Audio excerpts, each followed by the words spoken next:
ready to go? Ready to go. Okay. Let me get my notes here. Okay. I reconvene the City Council Successor Agency and Housing Authority meeting. And let's first do the roll call vote and then we'll move on. Councilmember Harnick. Here. Councilman Jonathan. Here. Mayor Pro Tem Kelly. Here. Councilmember Weber. Here. Mayor Nistandi. Here. All present. All right, let's continue with the Pledge of Allegiance to the flag, and Councilmember Dan Harnick, please lead us in this. Thank you. Please, let's rise and honor our flag. I pledge allegiance to the flag of the United States of America and to the republic for which it stands, one nation under God, indivisible, with liberty and justice for all. Thank you. And then we'll have an invocation from Mayor Pro Tem Kathleen Kelly. Thank you. The late civil rights activist and member of Congress, John Lewis, said, "The vote is precious. It is the most powerful, nonviolent tool we have in a democratic society, and we must use it. May we each inform our votes thoroughly and methodically, and may we respect the outcomes, working together for the effectuation of the common good." Thank you. Thank you, Mayor Pro Tem Kelly. Very inspirational. And moving on then to our city attorney, are there any reportable actions from closed session?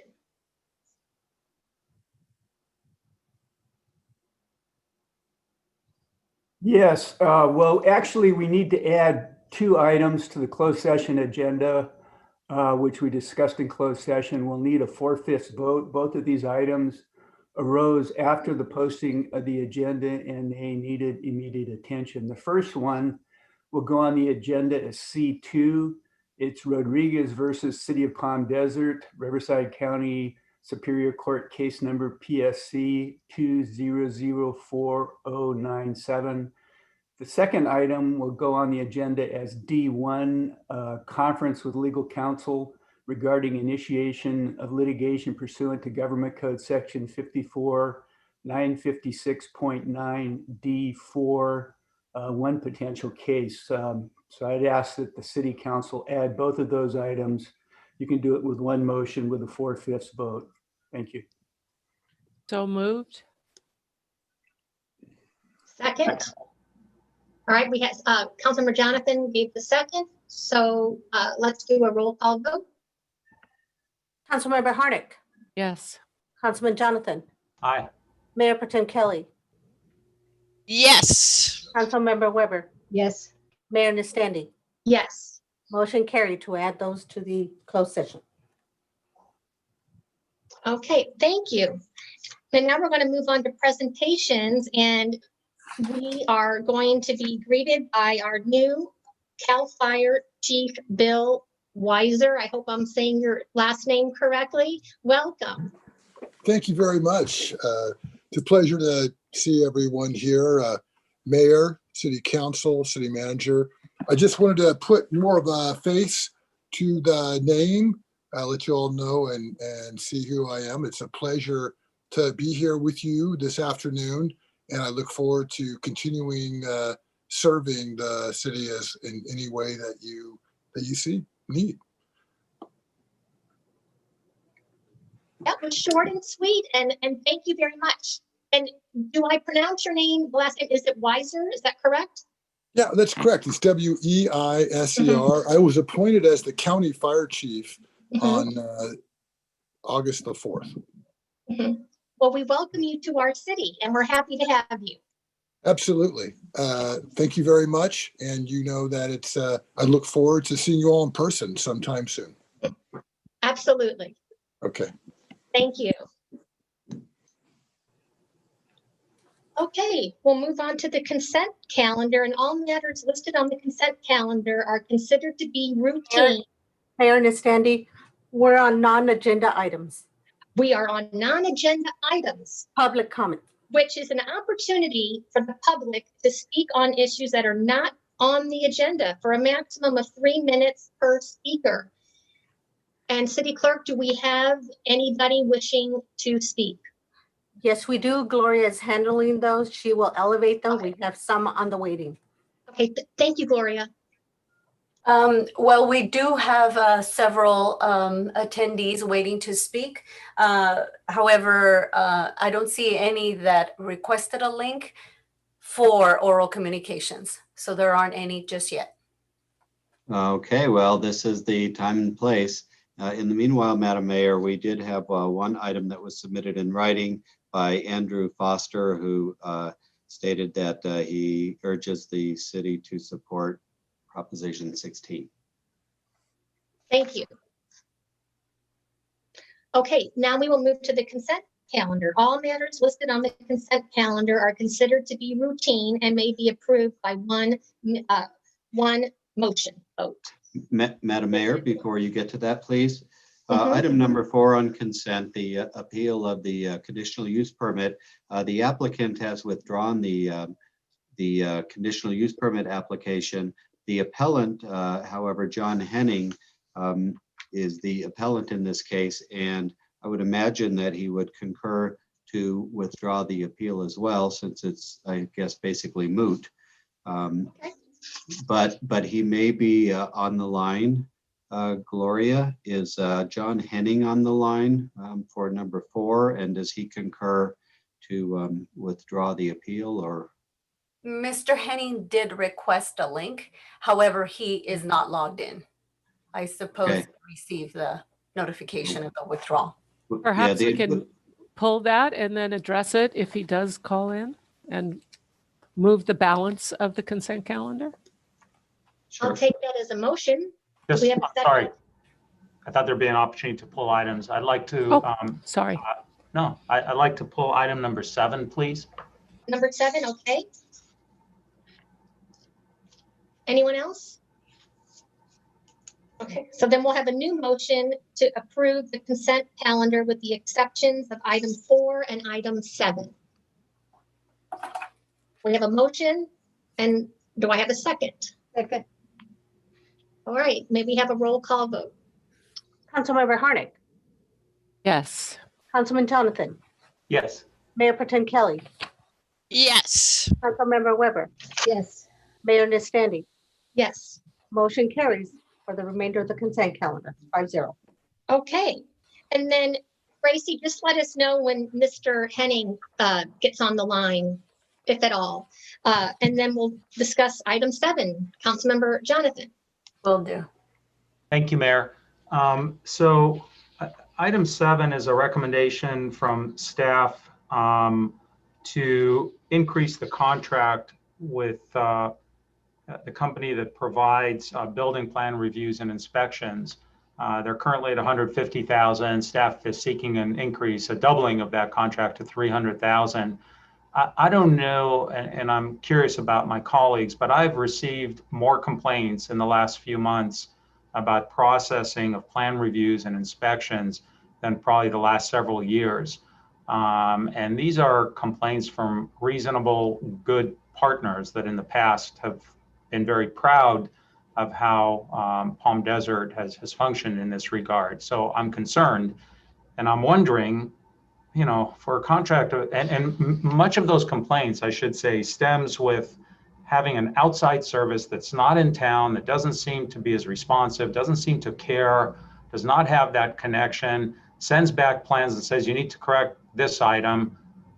The applicant sends that back, the item's correct, and then they say, oh, okay, now we want to correct this item. And it's just inefficient and uncaring service is what I am hearing. The question that I have for staff is, at $300,000, if we hire 2 or 3 more full-time people, wouldn't that be cost effective? And couldn't we do a better job of serving our development partners? Madam Mayor, may I respond? Please do. Okay, thank you, Councilman. Absolutely, we'd much rather hire people. I was under the impression that we were not moving forward at this time on that. There is money in the budget for it, however. We do need some additional funds, though, for plan check and at least interim inspection services till we get people up and running. And we would love to be able to do that. If you can give us say maybe half of this, 75,000, this is not just all to spend, of course, it'll be there.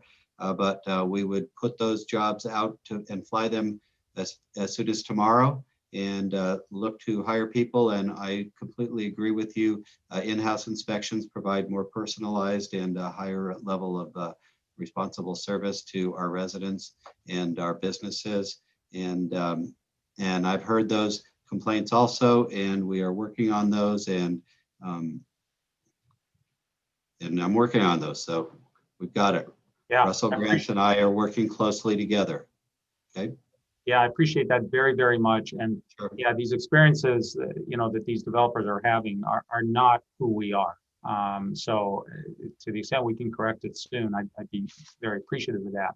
So yes, the 75,000 coupled with an intent to explore hiring in-house staff for this function makes total sense to me.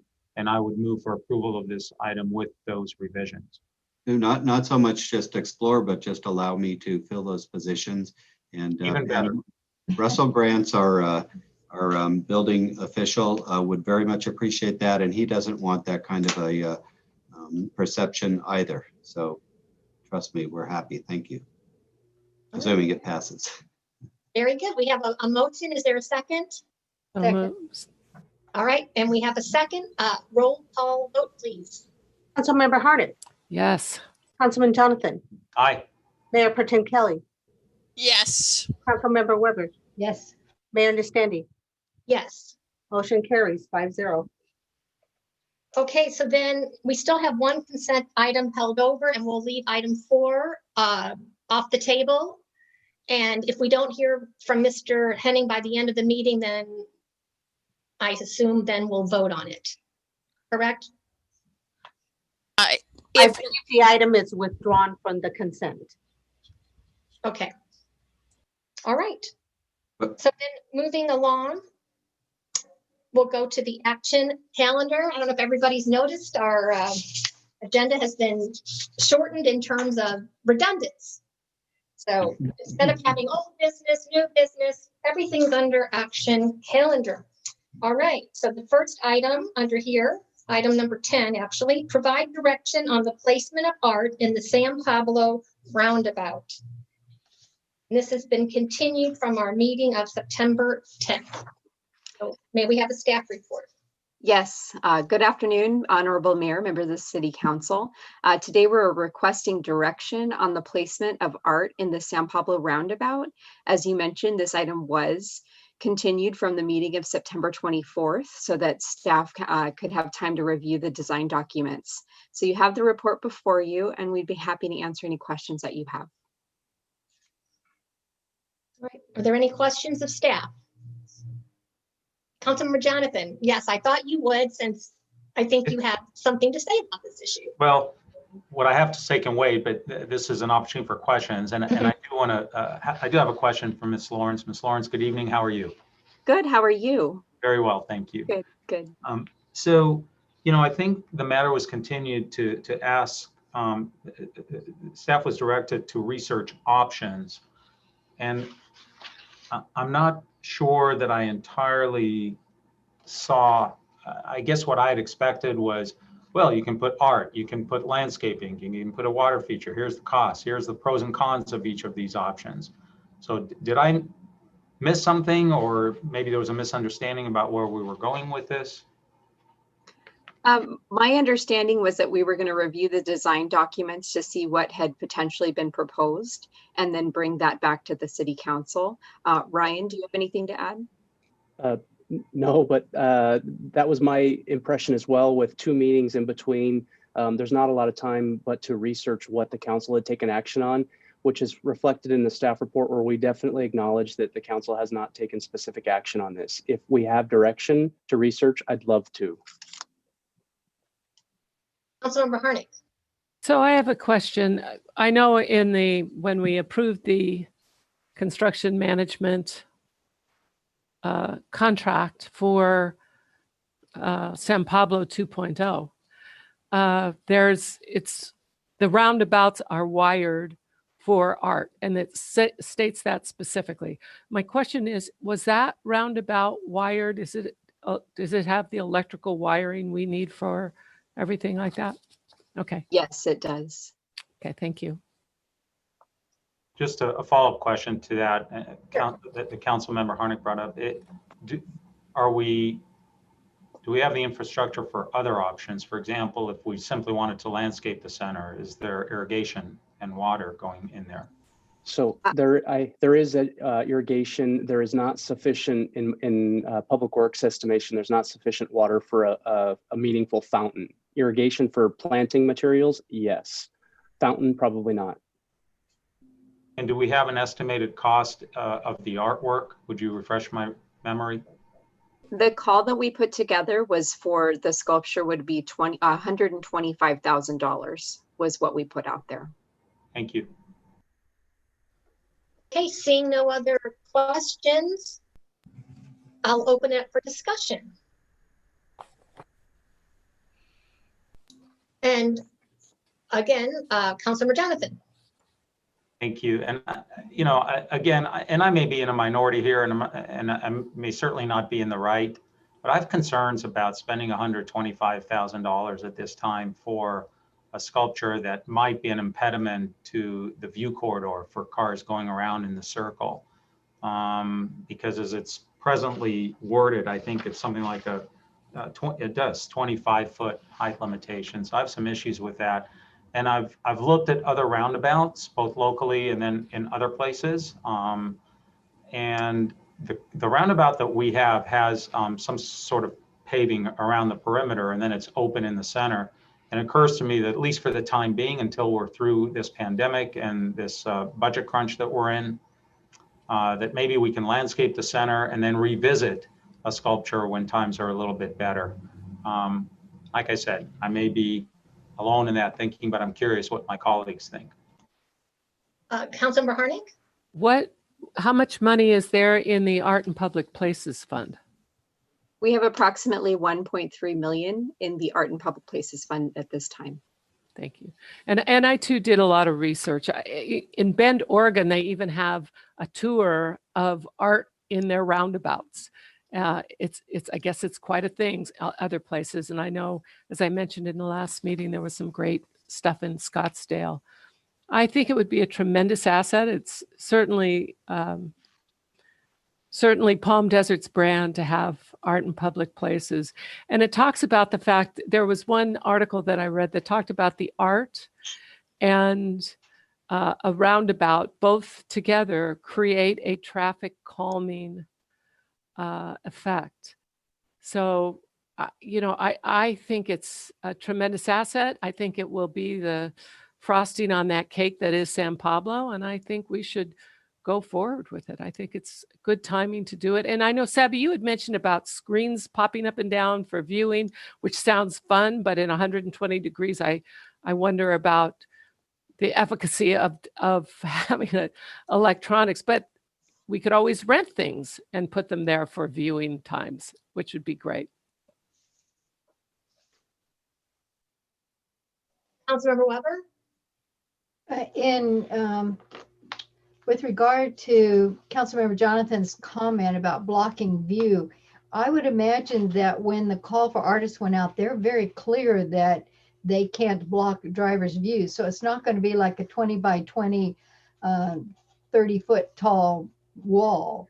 And clearly our landscaping wouldn't be bushy enough to block the view of the oncoming drivers as well. So I would imagine they're going to be when they start reviewing this art, they're going to be very conscientious, keeping that in mind. They've already been out touring it. The Art and Public Places Commission's gone out and walked around it. They've seen exactly what what's going on there. They're well aware of what's happening there. So I have a lot of confidence in their discretion at picking out three pieces for us to look at down the line here. You know, I'm persuaded, and I apologize. I misread the staff report, Amy, when you said $200,000. I thought that's all we had in the fund. No. Okay. And what Councilmember Harnick and Weber are saying, that makes sense to me. I'm good with that. Thank you. Good. Sounds like we're getting to consensus. Mayor Pro Tem, did you still need to comment? No. All right. Do we have a motion to approve staff moving forward? So moved. So moved. All right, we have a motion and a second. Is that Councilmember Weber? Okay. We Yes. have a motion and a second. Roll call vote, please. Councilmember Harnick, Yes. Councilman Jonathan, Aye. Mayor Pro Tem Kelly, Yes. Councilmember Weber, Yes. Mayor Nastandi. Yes. Motion carries 5-0. Okay, moving along. Approval of proposed 2020 New Year's Eve event. Do we have a staff report? We certainly have a staff report. Let me just fill in till Martine gets on the line here. Good afternoon, Mayor, members of the City Council. We actually have Vanessa Mager on the line here who will be presenting. Thank you. Good evening, Mayor Nastandi and members of the City Council. My name is Vanessa Mager and I'm a management analyst in the Economic Development Department. Before you is a staff report requesting the approval of a proposed 2020 New Year's Eve event. Since the state's stay-at-home orders were put into place, staff has continued to explore innovative and cost-effective ways to celebrate the holidays and entertain our residents in a safe manner. This New Year's Eve, staff is proposing a new event for Palm Desert, a 15-minute drone light show coordinated to music that is visible from a 5-mile radius.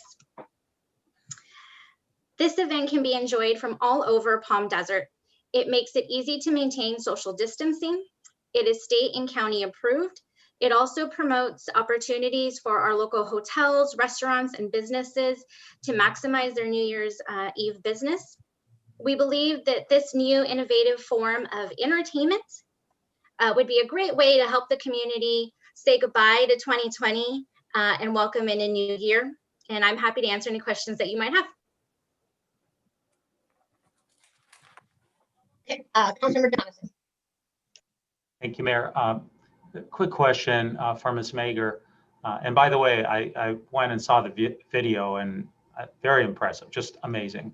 My question to you is, we have had, I think, one virtual event, and that's the 4th of July event. And I'm wondering if you received any feedback and if you have a sense as to whether virtual events by their very nature are successful.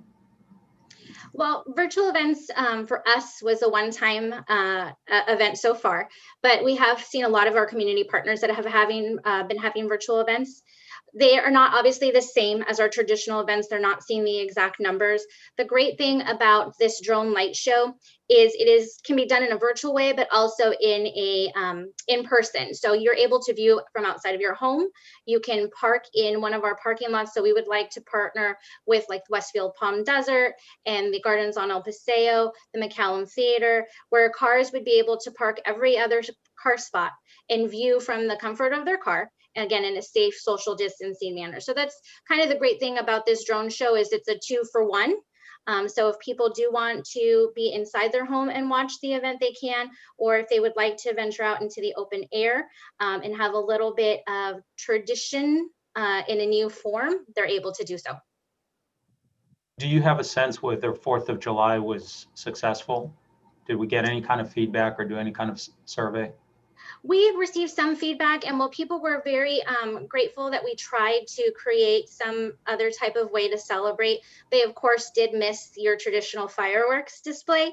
And so again, now that we've had the opportunity to really research, and now again, between now and December 31st, we have time to really partner and put together all of the logistics that's needed. We have the opportunity to give our community a new event and also kind of recoup that 4th of July fireworks display that we lost this year. Thank you. I'll just comment, or maybe this is more for discussion. It's just hard for me to envision this. And I guess I'm just not sure people will actually go out and view it. I'm just not sure. But I guess that's more for discussion. Are we So on seeing no other discussion now? questions, let's go to discussion. Mayor Pro Tem Kathleen Kelly. First, I really appreciate staff's resourcefulness in coming up with an idea that seems as well crafted and well suited to these times as possible. Acknowledging that, I still don't feel good about funding this to the tune of $30,000 for New Year's Eve for 3 reasons. Some of the conversation is about maximizing patronage for businesses. I think New Year's Eve achieves maximization of patronage for businesses all by itself in terms of dining, reservation, and drive market trips. So if we were to spend $30,000 to assist our businesses, I'd rather see it spent at a time when the calendar doesn't already maximize business. We're all chagrined that we don't have the funds to help our businesses as much as we would like to. We've been chagrined that we don't have more to add to our outdoor dining efforts. So I hate to see us spend $30,000 in a few minutes that it isn't necessarily going to have a lasting impact. And the last thing that concerns me is the extent to which this is going to require deployment of public safety time in connection with the road closures and other control measures that this entails on a night which is probably one of the busiest nights of the year for law enforcement, just to deal with the potential for drunk drivers. So with great commendations, I have those reservations. Mayor Pro Tem Kelly, you make great points. And I believe, Councilmember Harnik, did you have your hand up? No, go ahead, Susan Marie. What? Go ahead. Oh, Susan, Well, I fully support this. I particularly like the part where we're going to be working with the Chamber of Commerce so that they can work with the restaurants, because I think all the restaurants and hotels are going to be really pleased that they can put that as part of the package for the evening. Guess what? There's going to be a drone show at 7, which would not interfere with any of the other plans they would have. I already can think of a whole lot of people that would really be pleased to know that this is going to be going on so that they could either step outside or get in their car and join it. And at this point in time, I think we really need a perker-upper, if that's a word. And I really appreciate, Vanessa, that you all have, and Thomas, that you all have been able to come up with something like this that is very, very creative and works with all of our hotels and our restaurants. And I didn't see that we were going to be bringing food trucks. So people in their cars are going to be staying in their cars. That's correct, right? Yeah, they're going to stay put, But restaurants outside, imagine you're having dinner outside at 7 o'clock and all of a sudden you get to see this wonderful drone show as part of your dinner experience. I think people are going to really like that. I think they're going to actually stand up and cheer. And I think we really can use that excitement in our city at this point in time. This has been quite a year. So thank you for coming up with this very creative idea. I'm very pleased with it. Councilmember Harnick. I just want to know that word again, perker upper. I'm in. I like it. I'm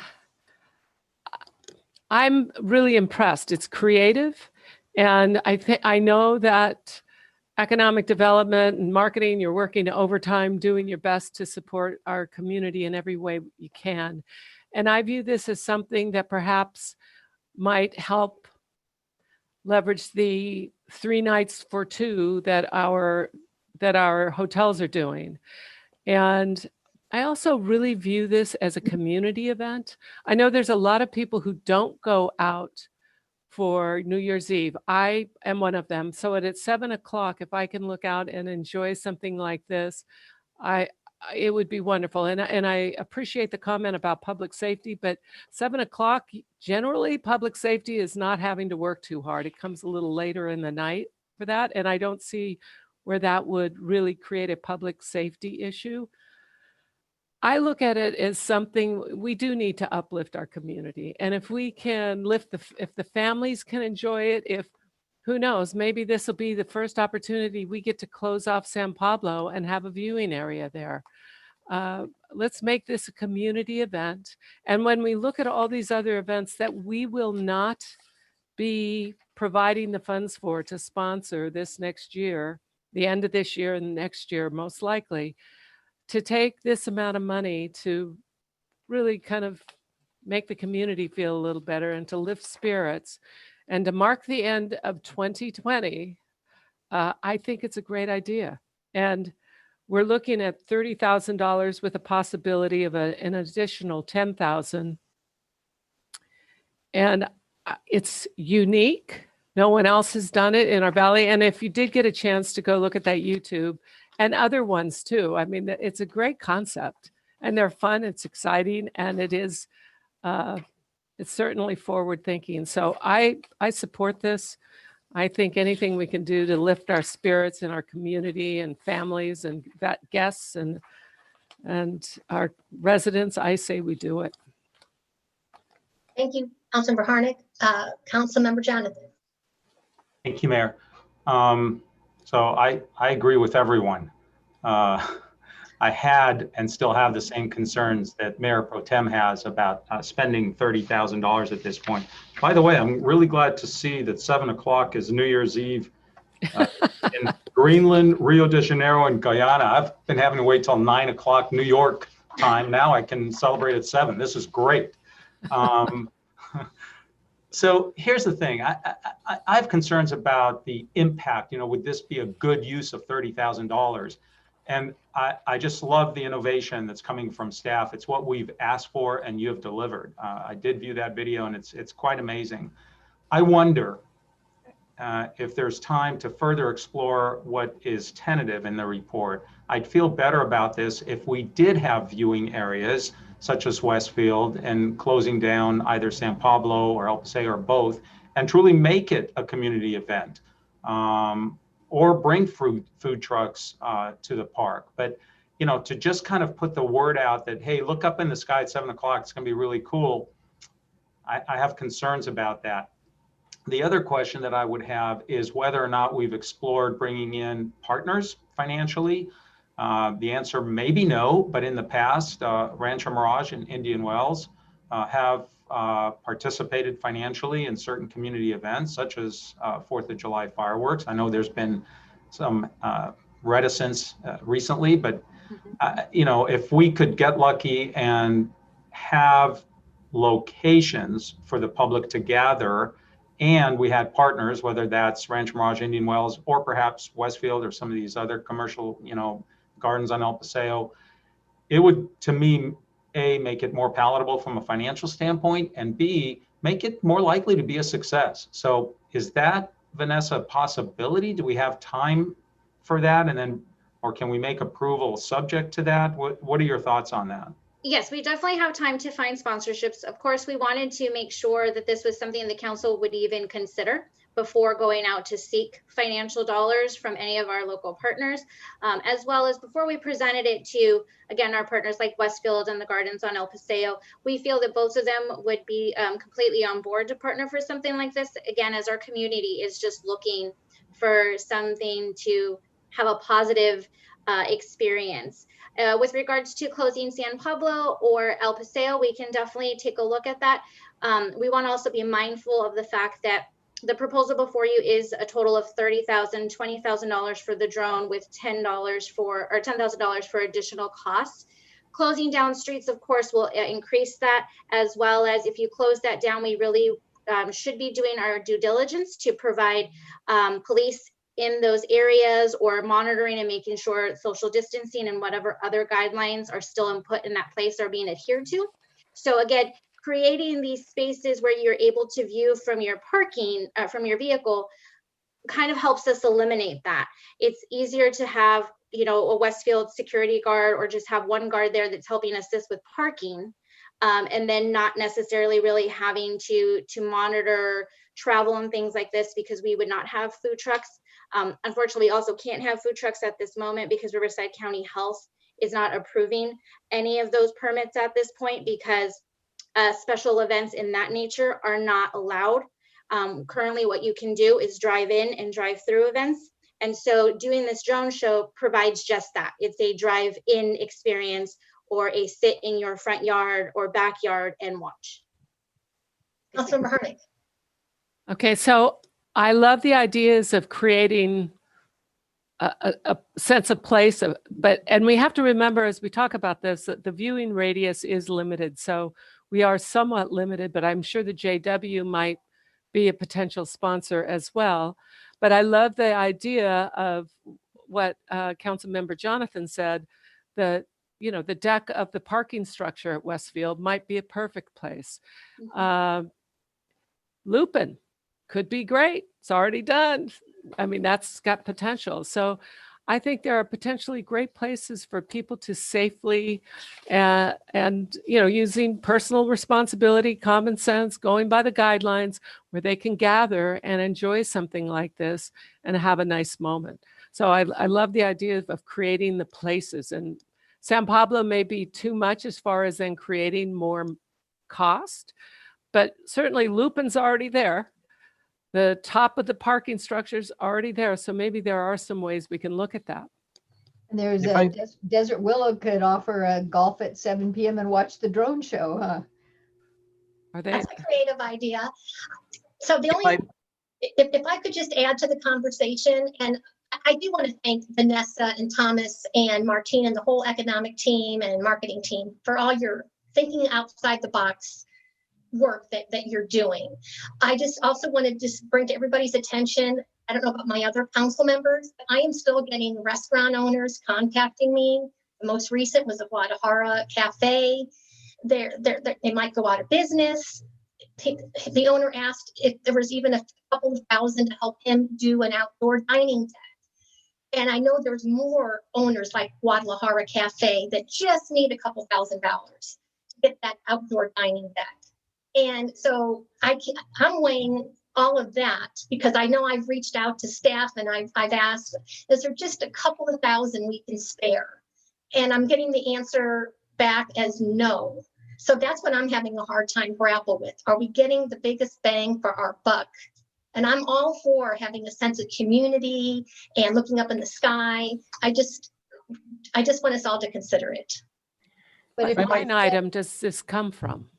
Yeah, and if they set up a package, so we're not just giving them $2,000. If they set up a package to say, come here and watch the drone, now they're going to have future business because somebody came in for a specific reason, and their business will then continue. So it's not a one-shot thing, it's a future investment for them if they set that up. And could we, what would be the cost of us having 2021 masks that we could be handing out to everybody? Because I would think that could be part of the package, that for the restaurants that set up those little or the hotels that set up a package deal like that, they could be giving all of their visitors a 2021 I was in Palm Desert, 20 died and 2021 took over. Councilmember Harnick, the money is coming out of the city-sponsored events. Thank you. And if I might offer this as well, one of the ideas behind this was to do something that, like, if Westfield wanted to do an event and pay for some kind of entertainment, they can't afford that right now.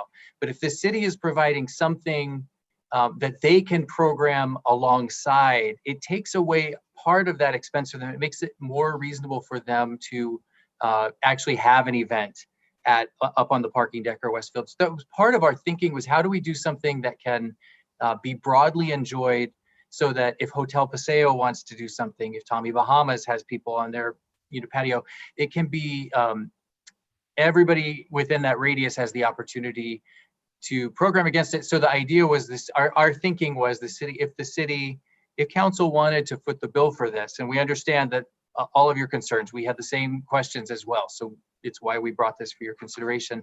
But if you were willing to consider it, that it would be sort of the city's offering to help pay for a piece that would make it then easier for those businesses to do some programming that was special. Have we gotten feedback from the JW Marriott or Westfield Mall about the idea?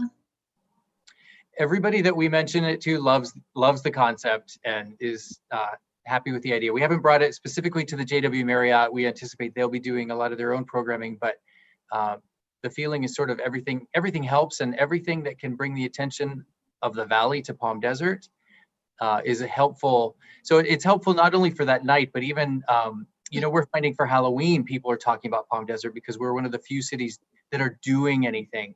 And so we're getting a lot of brand equity from that. And this is another example of that. Thank you. Councilmember Weber.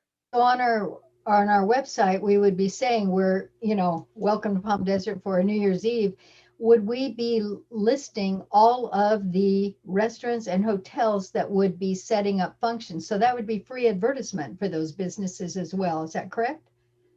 Absolutely. That would be part of our promotion of it. For sure. So that would help their business as well. Thank you.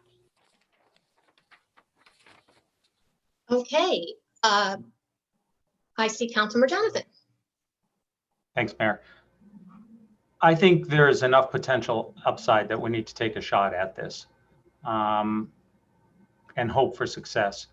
I'd like to move for approval with staff's recommendation, along with an understanding that staff will explore partnerships with our cities to the east and the west, and sponsorship opportunities with particularly places like Westfield, the Marriott, and others that might benefit from this. And finally, that we focus on making this a community, public in-person event, whether that means, Lupine, whether it means bringing in Hotel Paseo and say, set it up. Staff, you're really good at that, so you know what I'm saying. Let's not make it where people are in their backyards. Let's make it a gathering, if possible. So with those modifications to staff recommendations, I would move for approval. I would wholeheartedly second that. All right, we have a motion and a second. May we have a roll call vote? Councilmember Harnick, Yes. Councilman Jonathan, Yes? Mayor Pro Tem Kelly, No. Councilmember Weber, Yes. Mayor Nastandi. No. Motion carries on a 3-2 vote with Mayor Pro Tem Kelly and Mayor Nastandi voting no. Okay. Thank you, everybody. That was good discussion.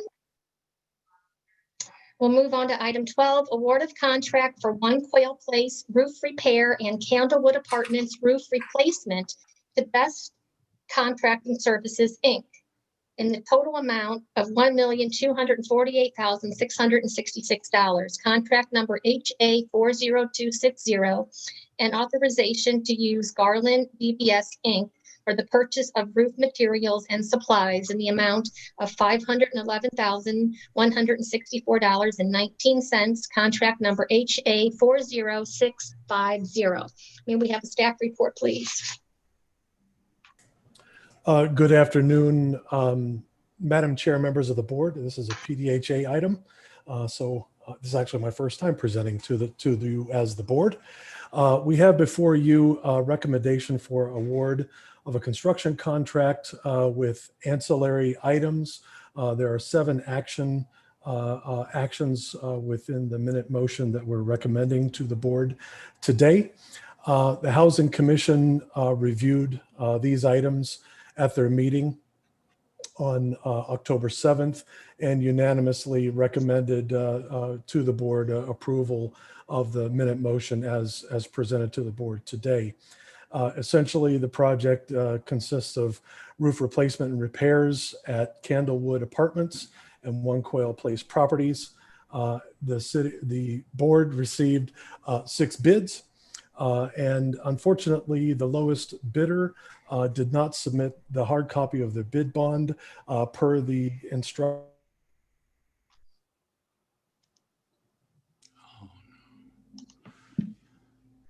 to bidders, recommended to reject the low bid and award to the second lowest bidder. Lastly, the estimate for the project is 1.25 million, and even the second lowest bidder is just a hair lower, 1% lower than the estimate. This is a joint effort between Community Development and the Department of Public Works, and Ms. Gonzalez and I are available to answer your questions. Okay, any questions of staff? Seeing none, let's open it up for discussion. Anyone, Mayor Pro Tem? Move to approve. All right, we have a motion. Is there a second by Councilmember Susan Marie Weber? May we have a Councilmember Harnick. Yes. Councilman Jonathan. Aye. Mayor Pro Tem Kelly. Yes. Councilmember Weber. Yes. Mayor Nastandi. yes? Motion carries 5-0.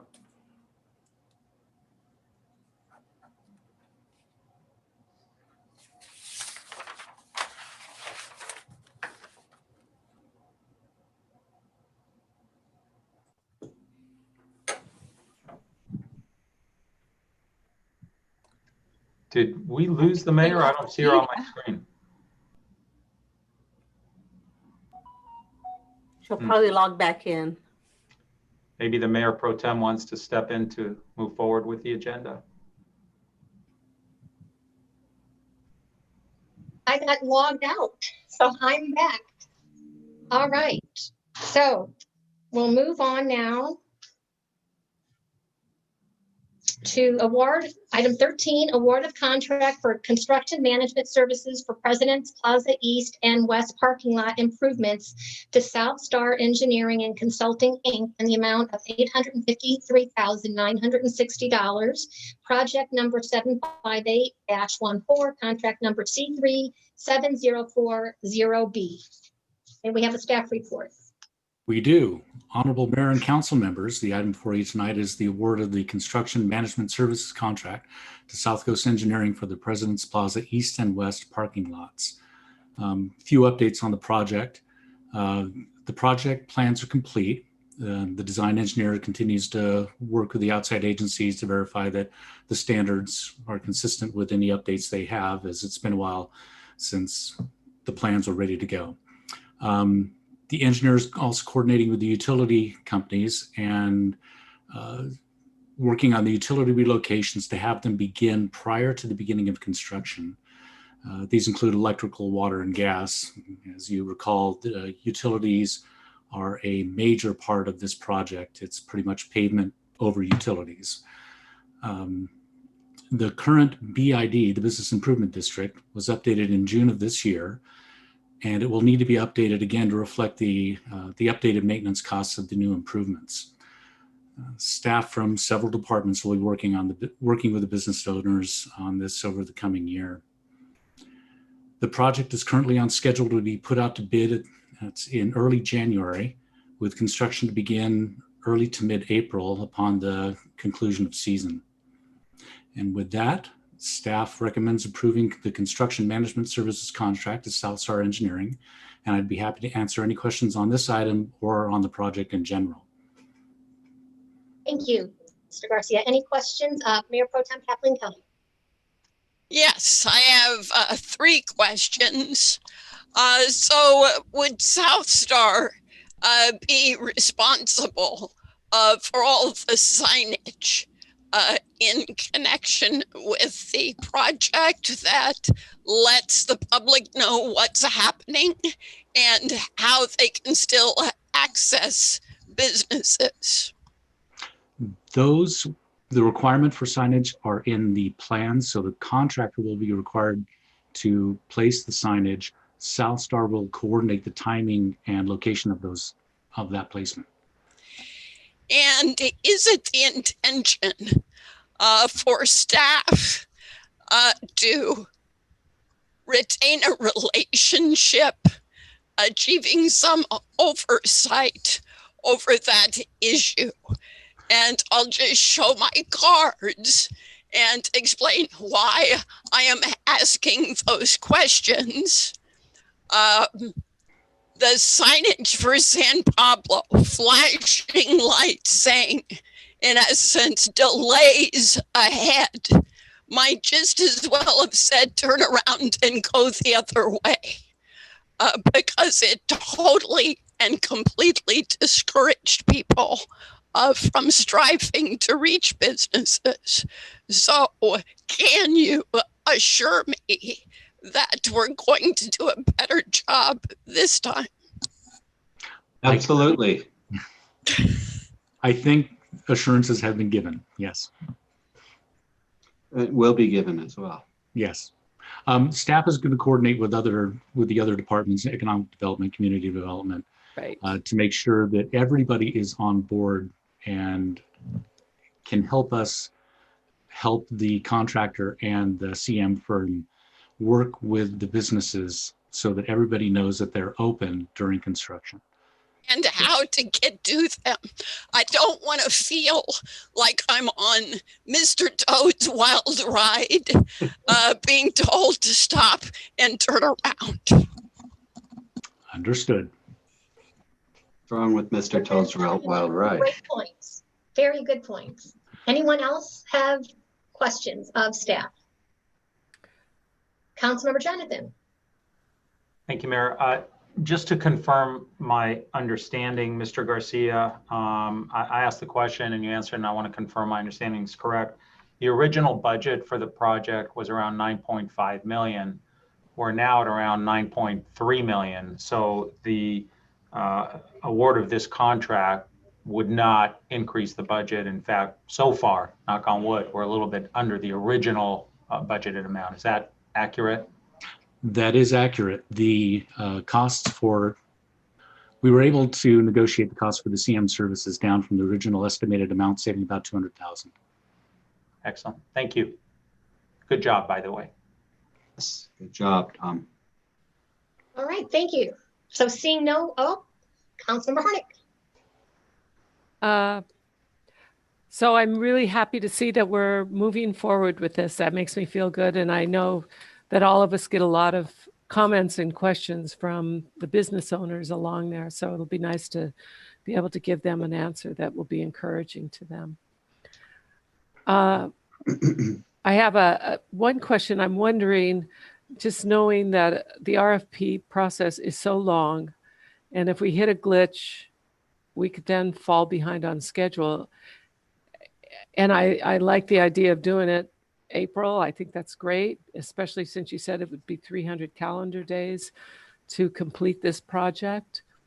I'm just wondering if is there any way we can go out with that RFP earlier than January so that if we do hit a glitch, we are able to get back on our feet and stay on schedule.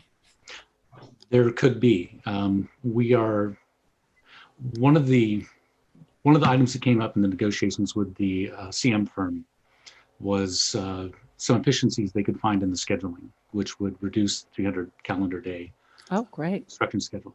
I don't want to promise that now, but that's what we're looking at. They aren't on contract, so they're not going to give me the specifics until they are. Okay. But it appears that we may be able to find some efficiencies there. They have been looking at the plans as part of the RFP process and as we've been going through these negotiations. So I anticipate that their review of the project will not take us through to January.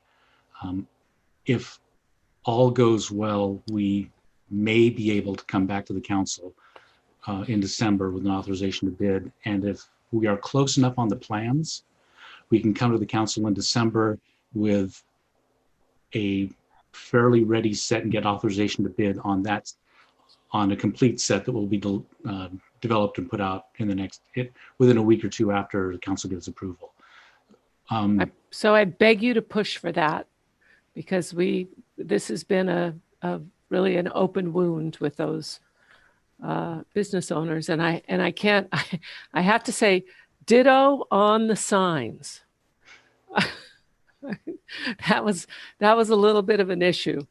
Okay, so I really look forward to us getting this done as quickly as possible, just moving every step. If we can just take some time off of every step so that we can get out there and be poised and ready to go, that would be great. The other thing I request at this time is that as you're going along in this process, that we are apprised of the progress so that we can answer questions and we can build that trust with those business owners. Understood. I'll provide update memos to the city manager that he can forward to the city council. Thank you so much.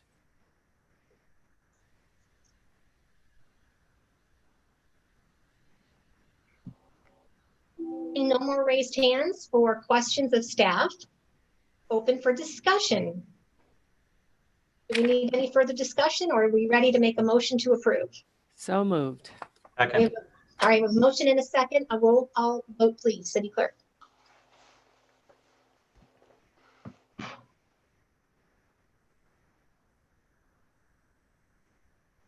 I'm sorry, I was muted.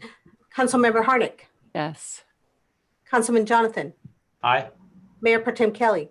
Yes. Councilmember Weber. Yes. Mayor Nastandi. Yes. Motion carries 5-0. Okay, thank you. Moving on, item 14, authorize staff to negotiate a contract with the Altum Group to update plans for Phase 2 Alessandro Alley West improvements, contract number C40670. May we have a staff report, please? Mr. Garcia is on a roll. Go. Okay. Man, go. We do have a staff report. Staff is bringing this item to you in response to questions presented at the last council meeting regarding the status of Alessandro West and the desire to advance the pavement rehabilitation project on the remaining segment of Alessandro. As presented in the staff report, this segment of the project was deferred while the city pursued acquisition of properties to the north of Alessandro for a larger development project. Given that the larger development goal is still has some issues to overcome, staff is presenting a scenario where the pavement rehabilitation portion of the project can proceed independent of the development phase of the project on the lots to the north. Staff is recommending that the City Council authorize staff to negotiate with Altum Group to update the Alessandro West plans and have the city manager execute the contract. There are sufficient capital bond funds for this contract, and it's expected to be under $50,000. There's a huge team that worked on this concept and this proposal, and staff from Public Works, Community Development, Economic Development are all available to answer your questions on this item. And Ryan Gaylor, who is also working on the construction of Phase 1, the east section of Alessandro, is also available to answer questions on Phase 1 and how Phase 1 integrates with Phase 2. And with that, I'd be happy to answer any questions, as will pretty much anyone else in the city.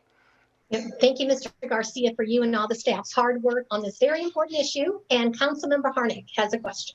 Thank you. And let me just put this out there before my question. I did drive down the alley or Alessandro West. I hope everybody else has had the opportunity, because the construction going down right now is so impressive and looks so great. And it's moving along quickly, and it's great to see. And I can see why the property owners on the other side of Alessandro West are now so anxious seeing what's happening there. So I see our project manager, Mr. Gaylor, there, can we, let me ask the same question I asked on the last time. Can we move this up and make this go a little faster? As far as the phase 2 construction, Yes. we can, in the staff report, there's a schedule that's provided. I think it's a conservative schedule. Altum Group, if we get on them, they can probably crank out a revision to the plans or an updating of the plans. We can do our best to beat the schedule that we provided in the staff report. That would be great. I'll call Altum right now. If I can weigh in, funding of the construction has not been identified yet. There are several pots of money that we can use, and we will be recommending to the council what pot would be the best use for this. So funding, the adequate funding for the project doesn't seem to be an issue at this time that would delay it. I did see the, all the options for funding, and I'm sure we'll find some, and who knows, maybe there's even a grant or two out there. Thank you, Councilmember Harnick. And anyone else with a question for staff? All right, seeing none, how about discussion? Councilmember Jonathan. Thank you, Mayor. So, Mayor, we do have some people wanting to speak. Okay. On the subject before you discuss and deliberate. Sure. Yes, please. I have Mr. Castelli. One moment, I will invite him in. Mr. Castelli, you have 3 minutes. Okay, can you hear me? Yes. Okay, first I want to say thank you to Mayor Nestandi for getting us on the agenda this month and last month.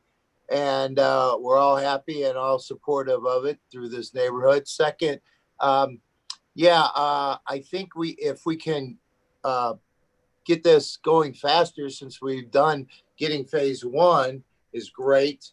I know, Sabby, in 2018 on your platform, you wanted to support underground all utility lines in the city of Palm Desert. This is your time, and this could be your first project of doing that. And now we have the manager of the Randy Miner from Rancho Mirage, who did a lot of the undergrounding in Rancho Mirage. This could be a great deal to beautify the middle of Palm Desert by starting undergrounding. What the merchants and owners would like to see is maybe a wall, widen the alley, improve the alley, underground it, knock down that homeless drug house and no landscaping. I don't know about the landscaping in phase 1, why we spent hundreds of thousands to do landscaping in Mill Alley, which I thought was a waste of money. And then we're talking about an art project of $125,000 in the middle of the roundabout. I think the merchants there would probably put a pool of over and under when it's going to be hit and knocked down and put another one, because people don't know how to drive that alley and that roundabout, and the arrows are backwards, and elderly people have talked to me and said they won't drive that street because of what's and needless to say that all the merchants, you choked the merchants on San Pablo, and to take the $125,000, which I agree with Nestandi, is giving the money to the merchants, a couple thousand here and there to improve to be able to survive is great. And maybe take the $1.3 million that you have in the art fund and put down the telephone poles, would make it, beautify it, and would be art to make this city beautiful, and everybody be proud of it, and proud of a project that needs to be done that's really been so long done, that's unjust to this valley, and to get it done. And I'm just happy that we're moving forward, but I like to see us move forward in a positive and do it the right way. When we're doing heart surgery on an alley, let's scoop and do everything we can to get everything done and do it the right way instead of having to go back like maybe El Paseo. We had to go back and spend money to redo it. And so, and if we're going to get a developer, you want to put maybe a second story. The developers don't want to see, our people don't want to see in the second story eyesore of utility poles. They'd rather see tamarisk trees than telephone poles. Tamarisk, come on. Mr. Castelli. Come on, Mr. Castelli, you don't mean tamarisk trees now. I know, but I'm just saying the money spent to tear down the tamarisk trees could be spent to save and put the utility poles down. I know the tamarisk trees. I read your 3 minutes are up. Oh, thanks, Jan. Thank you, Mr. Castelli. Thank you very much. We appreciate your comments. Okay. So Gloria, you have somebody else? No, there is no one else for this item. Okay, thank you. So now we can open it up for discussion. And Councilmember Jonathan, you were beginning to speak. Sure, thank you, Mayor. The specific recommendation from staff is to negotiate a contract and enter into such a contract with the Altum Group, and I do support that. I would want to add to the action requested of staff that we not give up on the bigger project that, among other properties, involves those two lots, and ask staff to continue working on the acquisition of those lots, including exploring all options for how to do so. And with regards to the undergrounding, I think we're all advocates and would love to completely underground the city today if we could. The additional cost is $3.8 million, which we don't have. And the additional time, even if we did, would be a minimum of 3 to 5 years, which I think no one has the appetite to postpone this project any longer. So sometimes, as the old commercial goes, life is a series of compromises, and this is a reasonable compromise because it moves the project forward, and hopefully one day we will underground those wires as well as all other utility lines in the city. I would support staff's recommendation with the additional direction regarding the two lots. Thank you. Thank you, Councilmember Jonathan. Mayor Pro Tem Kathleen Kelly. I agree with that. Our difficulty is we have an alley in completely unacceptable condition because we've been waiting to do it perfectly. We can't wait longer for the perfect. We need to address it in a constructive way that doesn't spend so much or install so much infrastructure that it would be a crime to modify it later as our more perfect plans progress. And I want to commend staff in the strongest possible terms for doing an excellent job of positioning us to accomplish that and doing it so speedily. So with the condition that Councilmember Jonathan added, I am enthusiastically in support of this. Wonderful, because I am as well. So unless we have any other discussion, I believe we're ready for a motion to approve. So moved. Second. Okay, we have a motion and a second. Bracy, please take a roll call vote. And just to be clear, the motion, the second included a direction to staff to continue exploring the acquisition and all options associated with the acquisition of those two properties. Yes. Duly noted. Thank you. Councilmember Harnick. Yes. Councilman Jonathan. Yes. Mayor Pro Tem Kelly.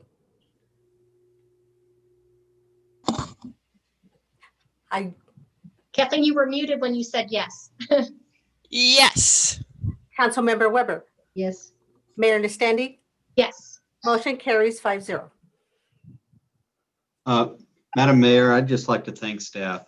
Ryan and Tom did a great job moving this forward at your request, at the council's request. So thank you for that. Just for the record, we do have a written letter of support from Mary White and Jim Wiley in support of Alessandro West improvements as well. Thank you. Okay, so moving on to information items, we have none. Oh, wait, excuse me. We actually need to go back to item 15. It is resolution number 202075, a resolution of the City Council of the City of Palm Desert, California, declaring its continued support for a comprehensive analysis of water import alternatives as part of the long-term solution for the Salton Sea. May we have a staff report? Thank you, Madam Mayor. This is a request at the meeting of September 24th. Council directed staff at the request of Councilperson Harnick to prepare a resolution of support to encourage the state of California to move forward with a comparative engineering review of the water import proposals to save the Salton Sea.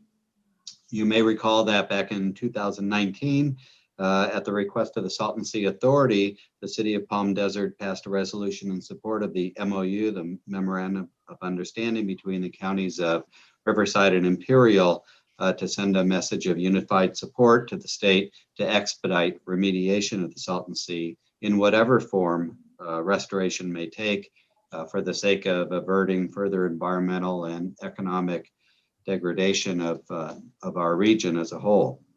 So today's resolution is prepared at the request of the Salton Sea Coalition, which is a stakeholder group that's not affiliated with the Salton Sea Authority. This resolution is not in conflict with your previous resolution of last year, but is brought forth as a way for the city to offer continued support for action and encourage the state to keep restoration at the forefront of theirs and ours environmental and economic priorities. The coalition submitted what they said was a revised request earlier this week, and essentially what they were asking for is that the city specifically support the $20 billion, the one alternative of carving a 120-mile long canal from the Sea of Cortez to the Salton Sea. I would encourage you to stick with the resolution that's in your packet now. It is in support of the Salton Sea, but allows more flexibility and still supports remediation of the sea without supporting one particular solution over another. Madam Mayor, excuse me, I didn't step in quickly enough, but on advice of our city attorney, since I own property on the Salton Sea, I recuse myself from this conversation. Okay, thank you, Councilmember Susan Murray. I don't think she heard it anyhow, so that's okay. Good, right? Just for the record. All right, any questions of staff? Okay, if not, then I just wanted to make or discuss this quickly, is that Riverside County already has a plan in place, and they were given $20 million from the state, and they're using this money with a pilot project.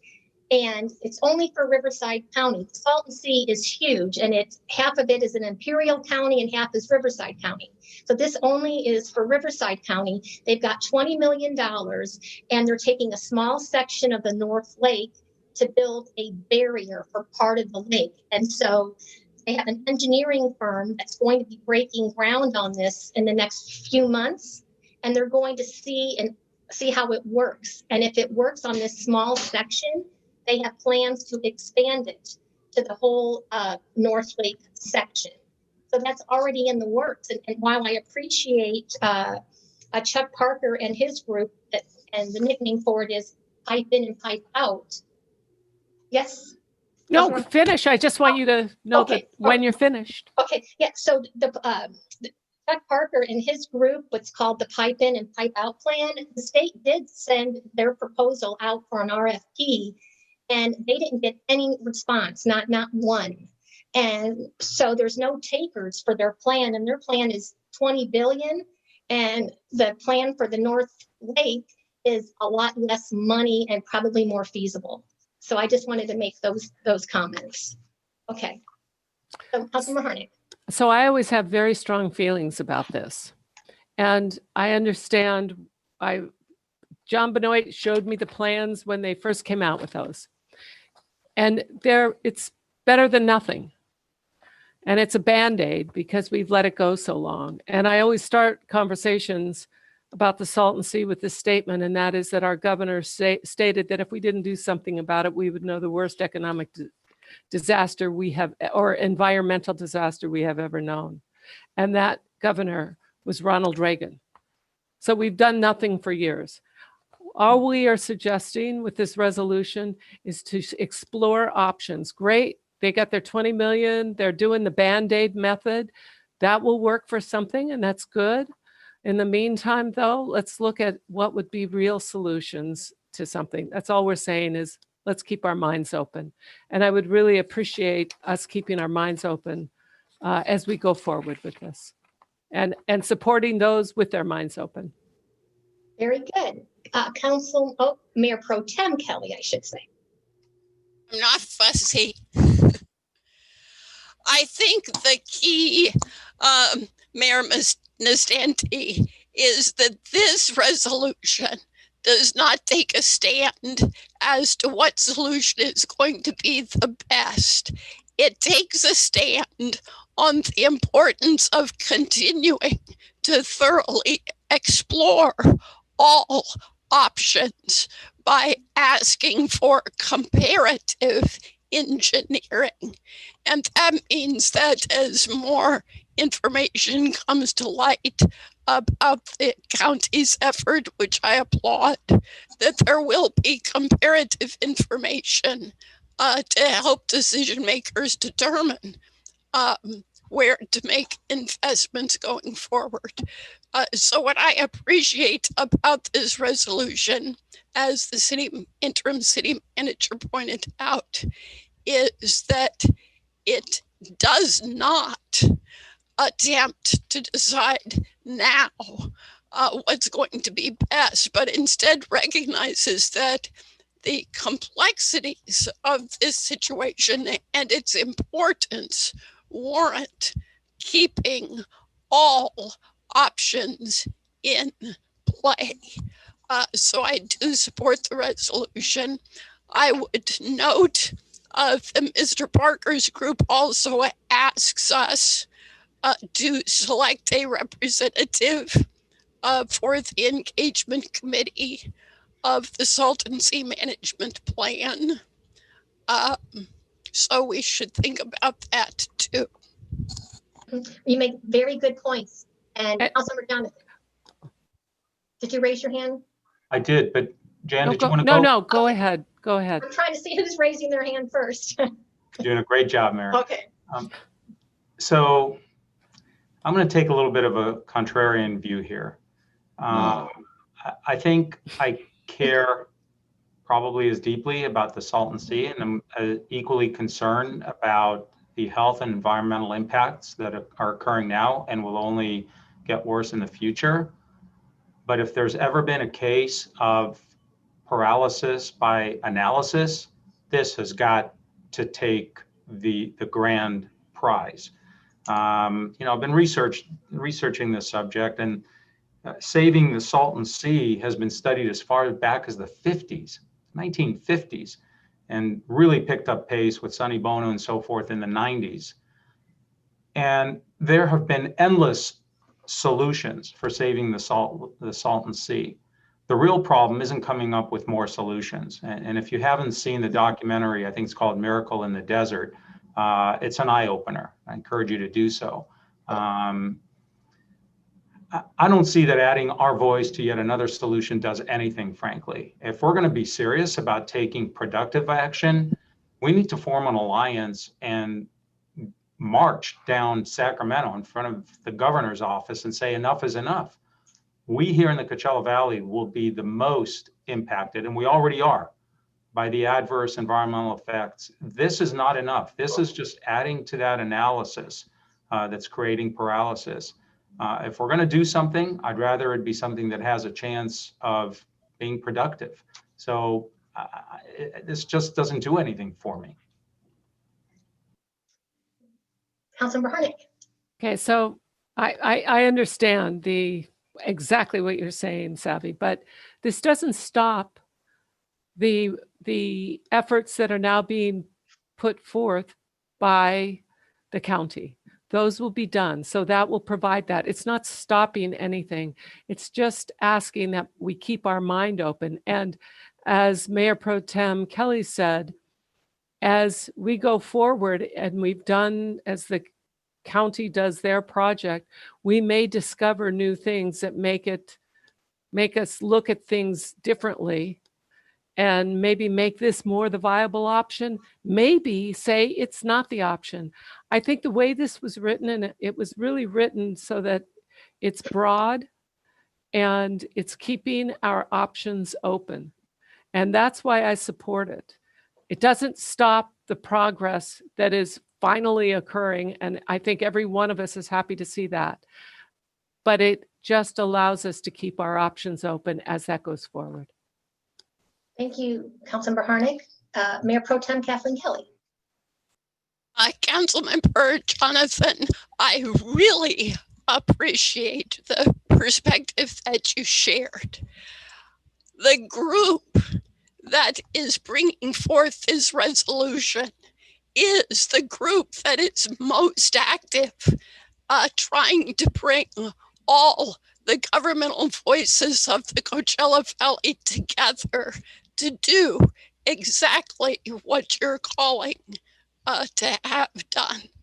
And that's the second reason why I feel it's important to join shoulders with them and not quibble at this juncture, but instead to support the resolution. It's receiving support from other councils. Their intention is for the engagement committee to do the kind of work you're describing. So I would like to move to adopt the resolution and to appoint, if she's willing, to appoint Councilmember Harnick as our representative to the engagement committee, since she's the person who brought this forward. I'm fine with having Councilmember Harnick be the person. Yes. I would like to say this. At this time, I would like to know more about what that entails before I commit to it. I'm committed to an awful lot of things right now, and I wouldn't want to commit to something I wasn't able to do with my fullest vigor. So I'd like to know more what that entails.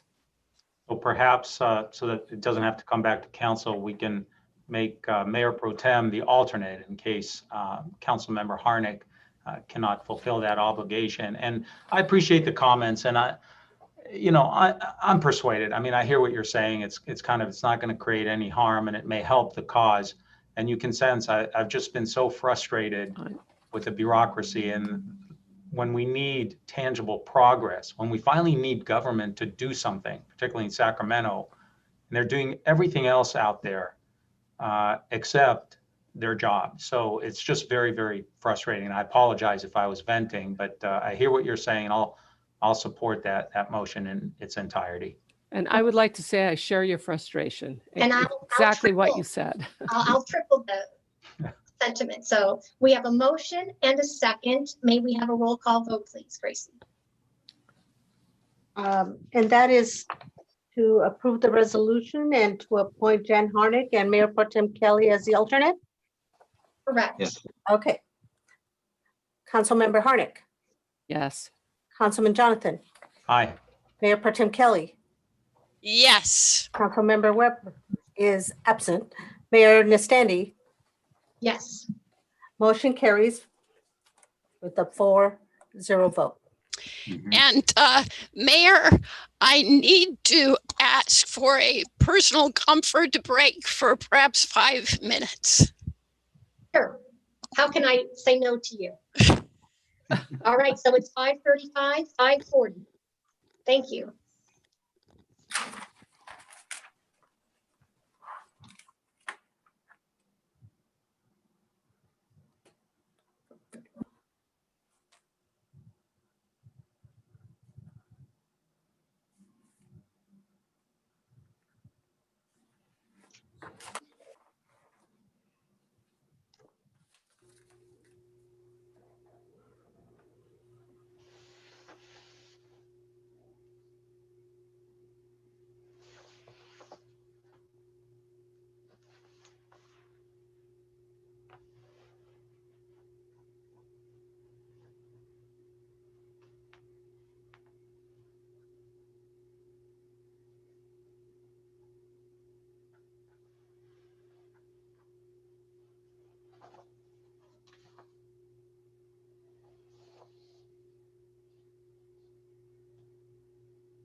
Are we all back?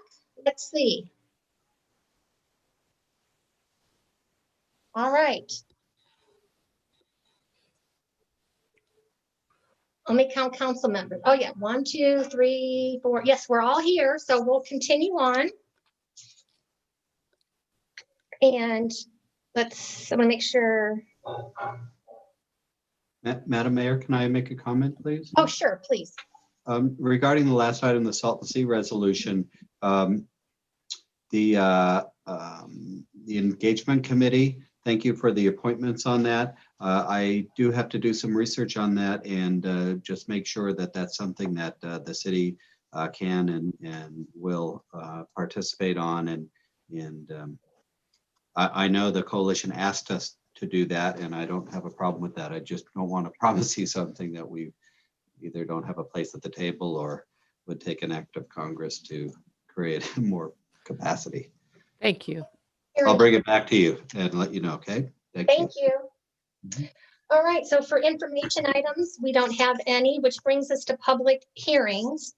And this one regards the ordinance number 1357, an ordinance of the City Council of the City of Palm Desert, California, approving an extension of the temporary 45-day interim urgency ordinance establishing a moratorium on the issuance of short-term rental permits within all planned residential zoning districts unless the owner can provide written approval from a homeowners association that short-term rentals are permitted with the HOA until a subsequent ordinance becomes effective, but for a period not to exceed 6 months.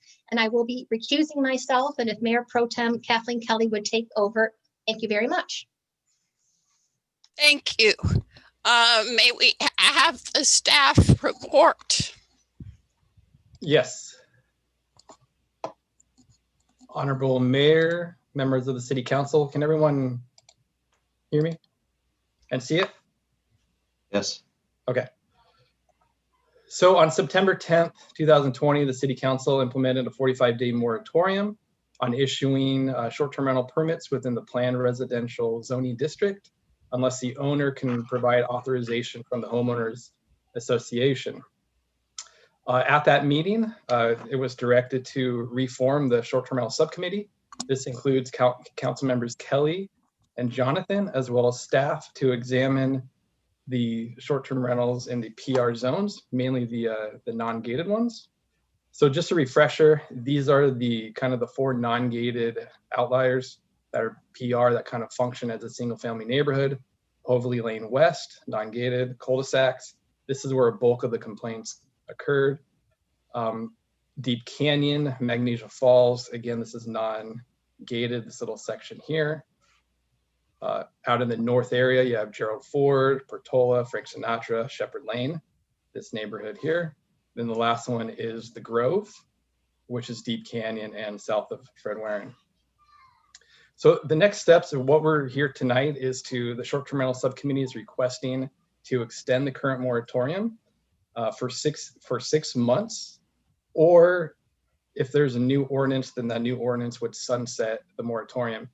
The short-term rental subcommittee does not anticipate utilizing all 6 months. It's more of a placeholder. We actually plan on concluding this towards the end of the year. The short-term rental subcommittee has met twice already. I'm in the process of setting up another meeting, either for next week, to still examine the current short-term rental ordinance as well as the PR zones.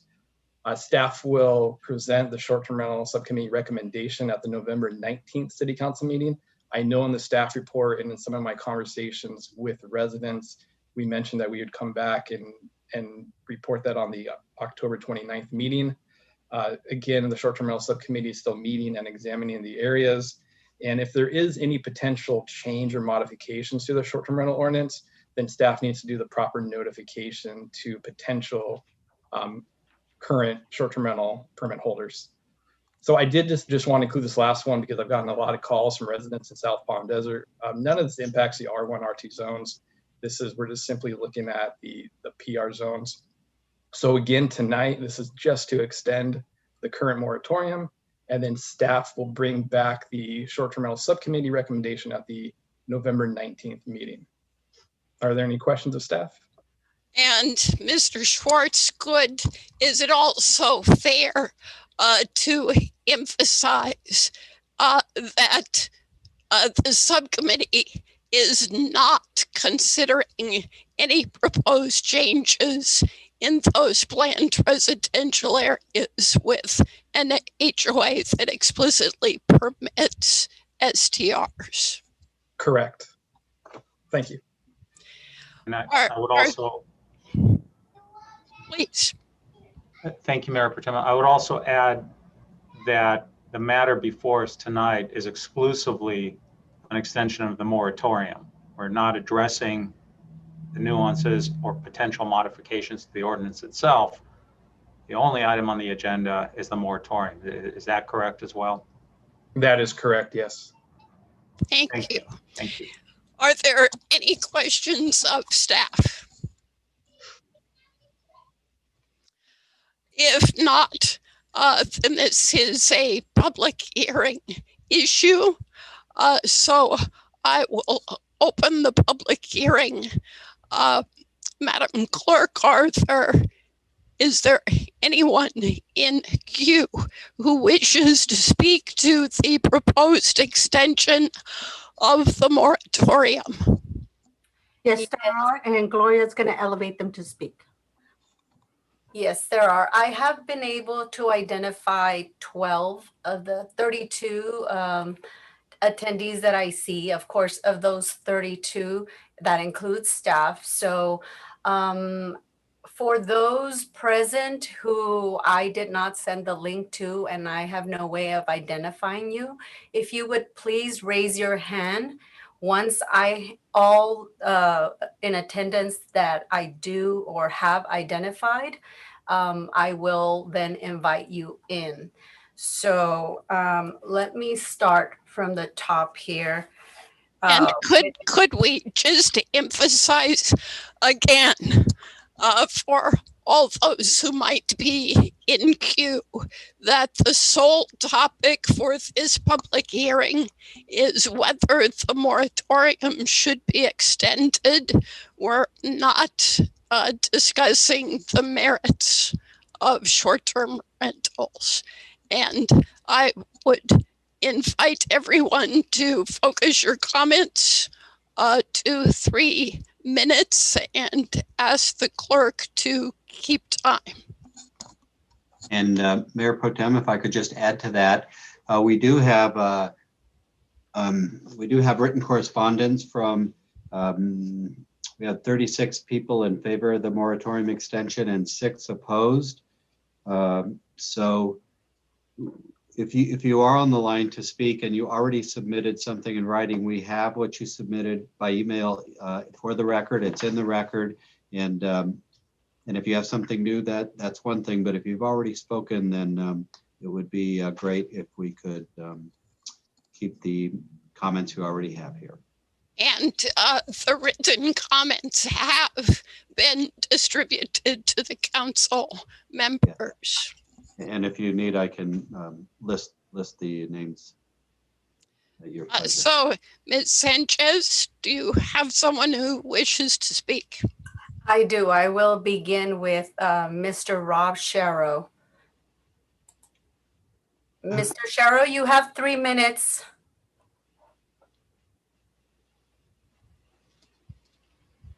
Mr. Sharrow, you have 3 minutes.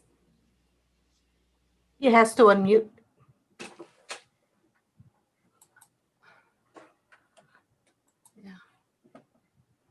Will you unmute, Mr. Sharrow?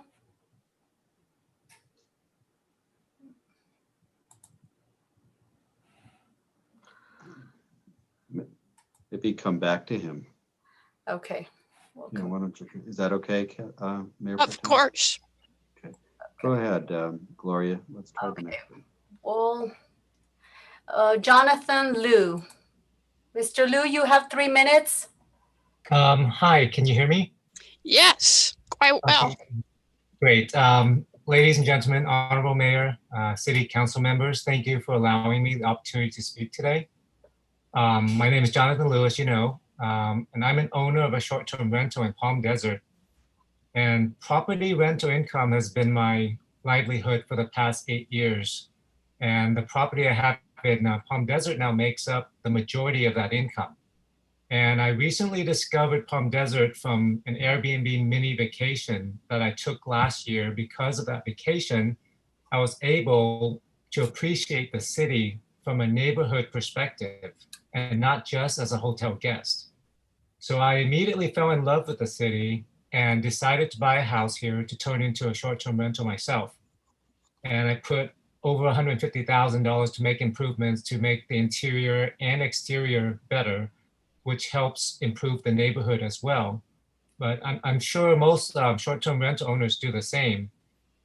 I also hired weekly gardeners, pool maintenance workers, and maids and gave them permanent jobs. And I was finally able to make ends meet in a time of pandemic where jobs are scarce. And then I heard that the city plans to ban short-term rentals, but first with a moratorium on new permits. Now I start to fear for my livelihood and the livelihoods of all the families of the people that I hired.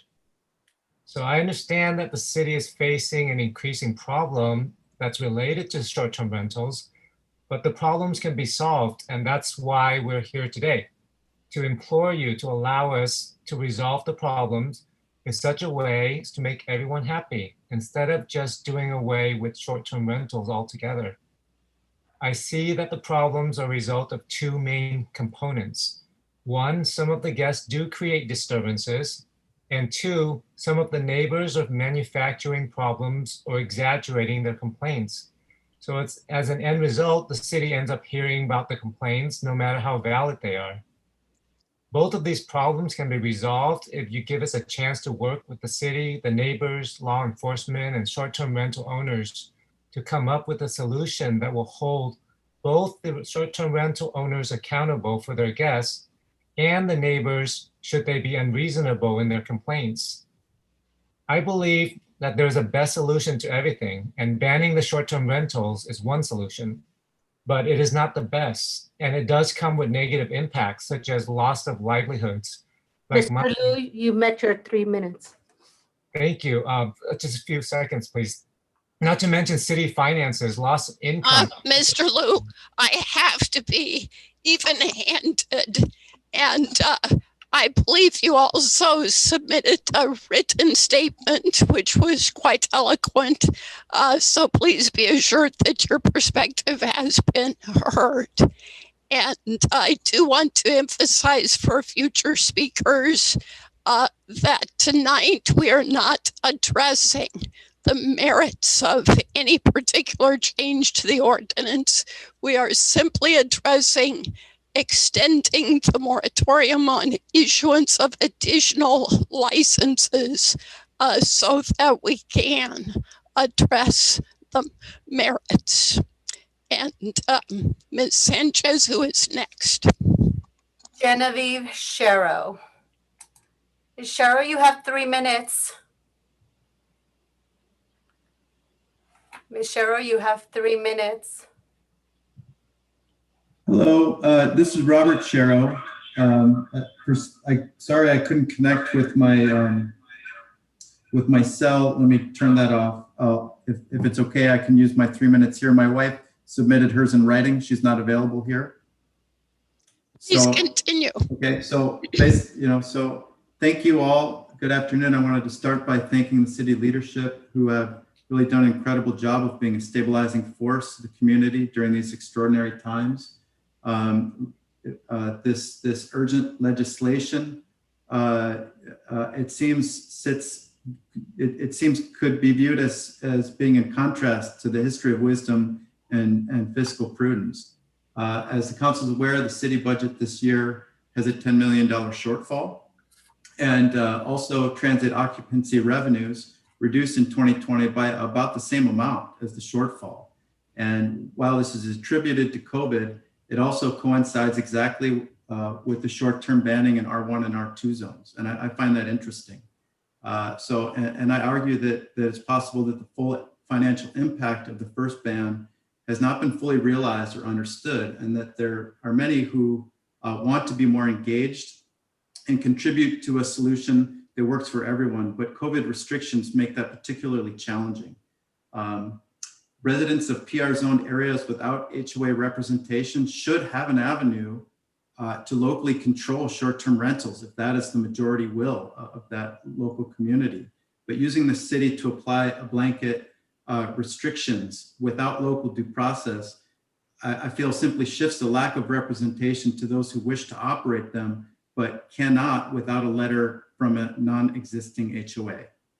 So everyone is at an elevated level of stress these days due to COVID, the general state of the world, the upcoming election, you name it, it's happening and it's causing stress. So respectfully, I ask the city to continue as they have been, the stabilizing and calming leaders this community needs right now.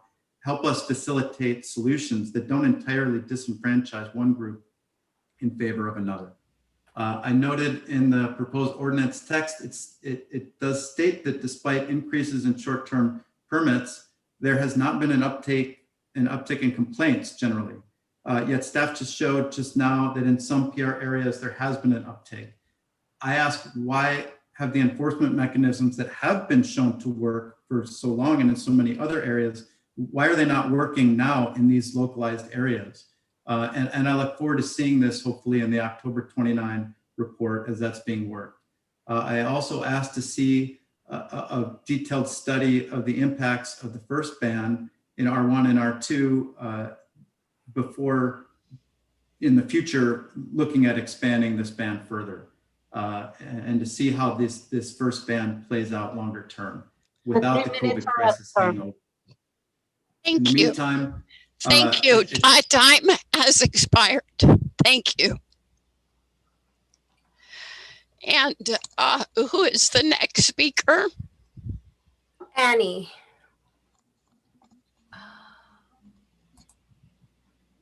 Is that Annie Bartholetti? She did submit a email.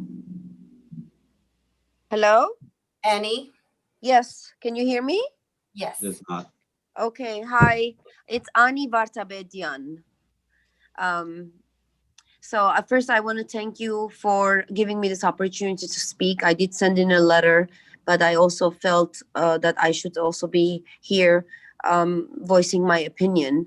I was reading on September 16 in the Palm Springs Desert Sun published article about 10,000 seat sports arena planned in the city of Palm Desert, where the Mayor Gina said, as people come to this hockey stadium, they also need a hotel to stay in.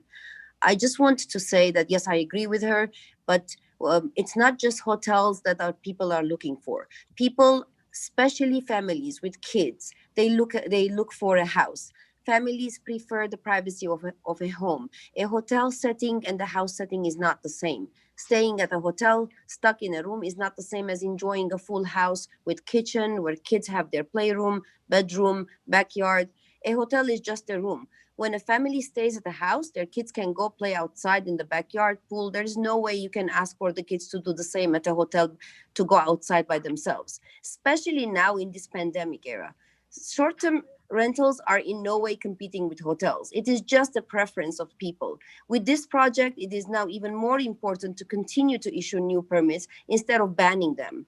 I know the city is tired of hearing complaints, and perhaps from the same people calling over and over again for noise or parking issues. The city probably has 1,000 short-term permits. I wonder how many complaints you receive from Airbnb guests, of people who are operating without permits, or even homeowners themselves having a family gathering.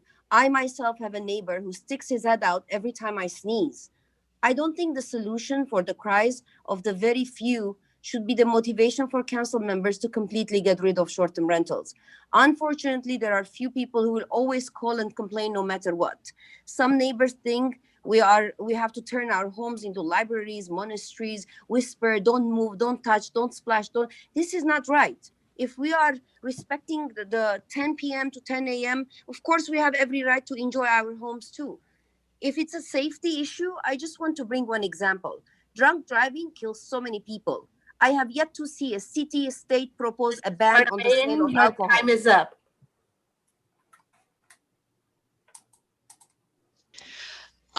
Is there a next speaker who wishes to address the proposed extension of the moratorium?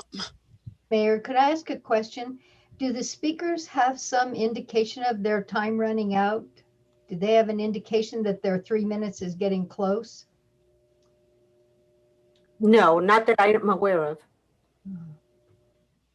Unless they time it themselves. We'll work on the technology. Is there an next speaker? Yes, Lori Flint.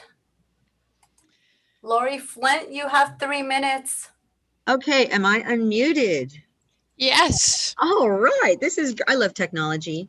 Good afternoon, honorable city council members and everybody else I haven't met yet, and I'm very excited to meet you. I am a homeowner here in Palm Desert. I live in the R1 area, the R1 restricted area, the moratorium area. I used to do hosting. I was a stellar host for 5 years. Not once was there a complaint about my house or anyone I know within a 4-block radius, whether they were Airbnb hosts or VRBO. We have a really, really great community here. So there was never a problem. I heard there were many problems in other areas, and I've read newspapers and such, but I never saw that. What I did notice in my area was the houses that would have been empty in the summer because the snowbirds go away were full, and the street was full of life, and it was wonderful. There was less theft on my street because there were people occupying the houses, and that really meant a lot to me. It was just so much better than seeing the emptiness. My house once was robbed in the summer when I first moved here, and I wasn't at home. I wish there were more people on the streets and just more activity. I think it would have helped my house. So since I don't do the Airbnb hosting anymore, but what I have also noticed is people still call me to come stay at my house. They're coming in for all kinds of reasons. They want to move here, or they just want to go to a restaurant or go hiking or something, and I'm turning them away still. They want to come with their families and stay at a home, and they wind up getting turned away from me. They go stay in another city. They come here to go to Coachella. They decide not to stay in a hotel. There isn't anywhere for them to stay because there's no new permits given out, and they go stay in San Bernardino. I really think we're missing the boat. We could be making a lot more money here, and the other cities and other counties they're taking our lunch. They're eating our lunch. People would come here if they had a place to stay that they liked and could afford. You know, you can fill the hotels, but there's a lot of extra people out there that want to stay in a home. So, you know, years later, I'm still turning people away. They still call me. It's sad to turn them away. I wish I could have them back in my home. I wish my neighbors could welcome people from other areas the way we used to. I miss it very much. Also, you know, staycations are happening right now. People that live in California or live in LA are staycationing in Joshua Tree. They're not coming here to hike. There's nowhere for them to stay. So let's open those homes back up. Let's give out those permits. Let's get this town going. Let's make some more money. We need the money. People that live here in a pandemic, like me, I can't make my ends meet here. Lori, your time is up. And we thank you. Is there a next speaker? There is Cody Carlson. Cody Carlson. Cody, you have 3 minutes. Awesome. Thank you so much, Honorable Judge, Mayor, and Council. Thank you for allowing us to speak today. When I first heard the city was placing a moratorium on all new permits from a news article in the Desert Sun, I thought of all the families that recently lost their jobs, and their potential income is now in the balance of this city council. And the weight of that is immense. At a time when people are losing their jobs, unable to put food on their table, questioning if they will have a roof over their head tomorrow. Ladies and gentlemen, make no mistake about it. We are on the cusp of a financial disaster, and we are still unsure of what those implications will look like. Let me remind this council that not long ago, the Coachella Valley was in disarray after the housing bubble. You see, I grew up in Riverside County, and I can remember all those foreclosure signs that sprinkled the street like a blanket of white snow. I am not from money. In 2008, I recall my dad worrying about getting a pink slip and wondering what that might mean for my family. I think of my dad and how if he could have rented out his home, what a lifeline that might have meant for my family. I think of how this council was taking away homeowners' rights to make decisions for themselves at a time that they so desperately need it, when an alternative option for income might become the only option for income. Short-term rentals help the city thrive and bounce back before, and I believe that can and must happen again. I believe we can allow new and old permits to coexist with neighbors all living in harmony. Please do not turn your back on short-term rentals when they brought this city back. Kathleen Kelly, in the Desert Sun article, you noted your record for creating win-win scenarios. And I quote, "After meeting with the neighbors, I was able to identify ways that proposals could be improved for the benefit of all. Successfully securing those changes led to win-win outcomes instead of conflict. Now I appreciate your record on creating win-win scenarios. I believe that philosophy should be the foundation of this decision and future decisions. I was able to identify ways that proposals could be improved. We should not be ending permits for residents that follow the rules or would otherwise follow them as a new permit holder. We can create win-win scenarios for everyone. Now, it won't be easy. We'll need support from both sides. But you see, I live by this life code.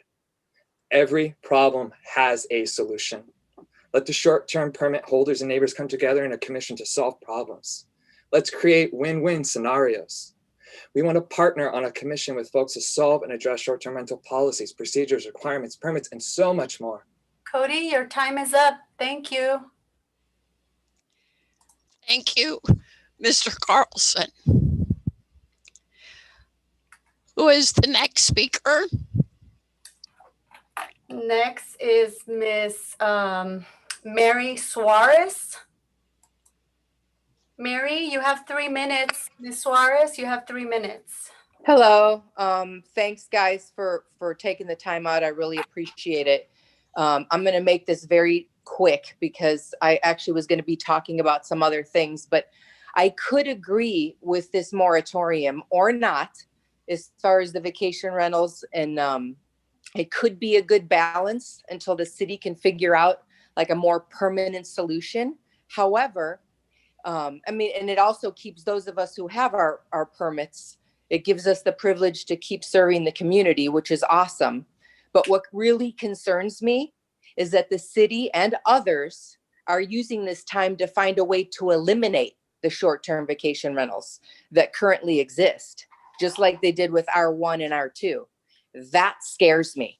So going ahead, if we need a little time to figure things out, I understand. Maybe the next meeting, we can talk about other issues. This is about the moratorium. As long as we're approaching this where we're not, thinking of how we're going to stop short-term rentals in this beautiful city. My husband and I, for 25 years, have been coming to this city. In 2015, we actually had this become our permanent residence, and we bought a house to short-term vacation rental. So the fact that we could get the permit, that's huge. And I don't want to see that opportunity taken away from other people.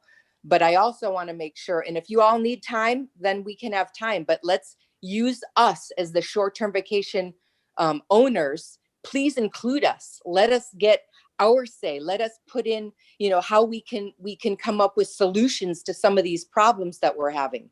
I know for our homes, we have 3. I don't get calls. We follow very strictly your laws and rules. So I would just appreciate that if we take this time in the moratorium and you need more time, please include us and let's work together so that we can keep short-term vacation rentals for the city and allow people to come here like my husband and I did. And now we live here full time since 2015. Thank you so much for your time. And thank you. Who is the next speaker? Mr. Michael Baronian. Mr. Baronian, you have 3 minutes. He also submitted an email. Mr. Baronian, you have 3 minutes. You need to unmute. and be mindful that we have received your written statement. The screen still shows you to be muted.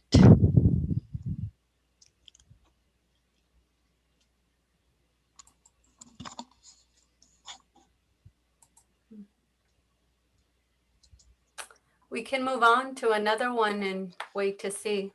All right, please do so.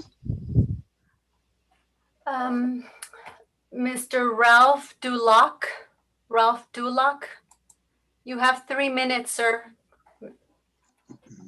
Ralph Duloc? You hear me? Yes. Yes, yes, Yeah, can you hear me? yes, we can. Okay. I just want to say thank you for letting me speak. The gated communities, we have almost a zero problem with the gated communities within Palm Desert. I hope you don't put any restrictions on them. The city would be foolish to put too many more restrictions on these properties. You are getting a substantial amount of room tax from these rentals. You had a while ago the Coachella Fest. You have high level celebrities like to come to Palm Desert, which is a great thing. It brings other people there to see them, and they can't stay in the hotels. You had Beyonce and her successful husband spent $75,000 to take a place for the weekend. How much money went to Palm Desert because of that? How many people are employed in Palm Desert through the short-term rentals?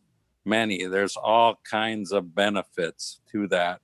You know, you have a police department that can respond to these a minimal amount of complaints, and on a regular basis, a problem property, the homeowner of that property could be fined as having a nuisance property, and that particular troublemaker could be banned from any more short-term rentals. But you shouldn't be trying to take this out on the entire community of Palm Desert, or the entire short-term rental community of Palm Desert. Okay, thank you very much, and good work to the Riverside County Sheriff's Department for the huge narcotic seizure. Thank you. Thank you, sir. Who's next? Mr. Olivier Shane. Mr. Olivier Shane, you have 3 minutes. Hi, are you able to hear me? Yes. Wonderful. My name is Olivier Shen, and thank you all for your service to the city for this long meeting. I know you're getting plenty of comments here. I've been a homeowner in Palm Desert since 2015. We bought our house from a out-of-state couple who had been renting their house short-term for many years. And we've continued to do the same while enjoying it, and at least until our kids move out and we are able to relocate permanently. Some of you may have grown up in Palm Desert. Most of us, both on the council and on the calls, have not. We discovered this oasis because of our good friends, maybe some of you through family vacations or jobs, either recently or years ago. This is an important tradition and continues to bring new life into the city of Palm Desert. One of the challenges with extending the moratorium, which I understand is important as part of the consideration on how to improve the program, is the 6 months or potentially shorter, potentially longer scenario. We have gotten to be very close with our neighbors in Palm Desert. One of them recently was transferred on an emergency for his job dealing with COVID, and he is now on the East Coast and has not been able to rent his house out because of the logistics of it, even though it's a wonderful house and something that he could have paying his mortgage and covering his debts while he is out of town. We have another neighbor still on the same block who recently lost a child and needs to move back in with family. Their house, similar situation. They need to be able to cover their mortgage. And so I think it is very important for the community and the residents and for the quality of the neighborhood, to ensure that this extension of a moratorium is either limited substantially so that we can, or canceled outright, so that we can work towards reestablishing the ability for, the people who have lived and given their lives and taxes and help build the community of Palm Desert, their rights as far as being able to keep their homes and not lose their homes. That's all I'd like to share. Thank you very much to all of you. Thank you. Is there a next speaker? Yes, Miss Kathy Brown. Miss Brown, you have 3 minutes. Hi, can you hear me? Yes. Okay, I first moved to California in 1985, and the first place that I came with my husband was to Palm Desert because he was an avid golfer. He has since passed away. I bought a house a condo in Monterey Country Club in 2004. So a lot of you know me from coming to the meetings to try to help save short-term rentals in Palm Springs to Palm Desert. And whether it's houses or condominiums, I feel like everybody is trying to shorten or take away houses and condominiums. And it's my understanding that there is somebody running for council who wants to ban all short-term rentals and wants to take away a loophole for rentals in short-term rental in HOAs. So I know that's not what you're addressing today, but I'm just saying, I depend on renting out my house. I do live in it part-time. I rent it out. The housing market crashed in 2008. I was forced into foreclosure. I am still upside down. I have not given up on this town or my condo. I love it. I have people that come year after year. And with COVID, things have changed. In the month of April, I made $10,000 that you made a lot of TOT on. And that was last year. This April, I made nothing. So I'm worried about the future of COVID with jobs. When the moratorium lifts for foreclosures, I'm worried about that. I'm worried about all these bans and restrictions on license. I open it up and give everybody a chance to rent their house out, their condo. Let's bring more money into the city instead of trying to take it away. We are in trouble. And I was here in 2008 and I am upside down. And I remember all those houses that went into foreclosure. I'm very worried about what's going to happen because I have past tenants that will not come back for a very long time. And I'm just think that, as long as they do it safely with masks and the social distancing and if you give license to people like that have the empty houses that need to rent it out, I have to pay my mortgage and my taxes, and I'm still paying more taxes than anybody because I still get taxed, believe it or not, on what I bought my house for in 2004. Ms. Brown, your time is up. Thank you. Thank you, Ms. Brown. Who is the next speaker? I don't see any more speakers that I've identified that I did send the link to, and no one is raising their hand. Therefore, it looks like everyone who wished to speak has spoken. In that event, the public hearing is closed, and I invite comment from my colleagues.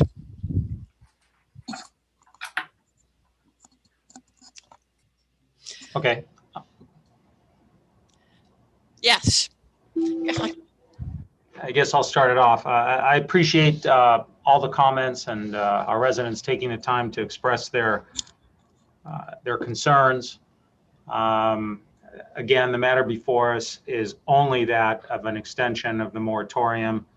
Staff clearly needs more time to address the questions that have been brought forward by the subcommittee, which the council needs to understand. So to allow staff the additional time to develop answers to the questions that have been asked, I think it would be appropriate to approve the recommendation of staff for a 6-month extension of the moratorium.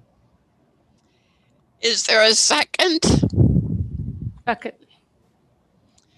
Any additional comment? Please call the vote. Councilmember Harnick, Yes. Councilman Jonathan, Aye. Mayor Potem Kelly, Yes. Councilmember Weber. Yes. Mayor Nestani recused herself and considered absent. Motion carries 4-0. Thank you, and thank you to all who came to make your comments. And Mayor, if you're within earshot, please rejoin us.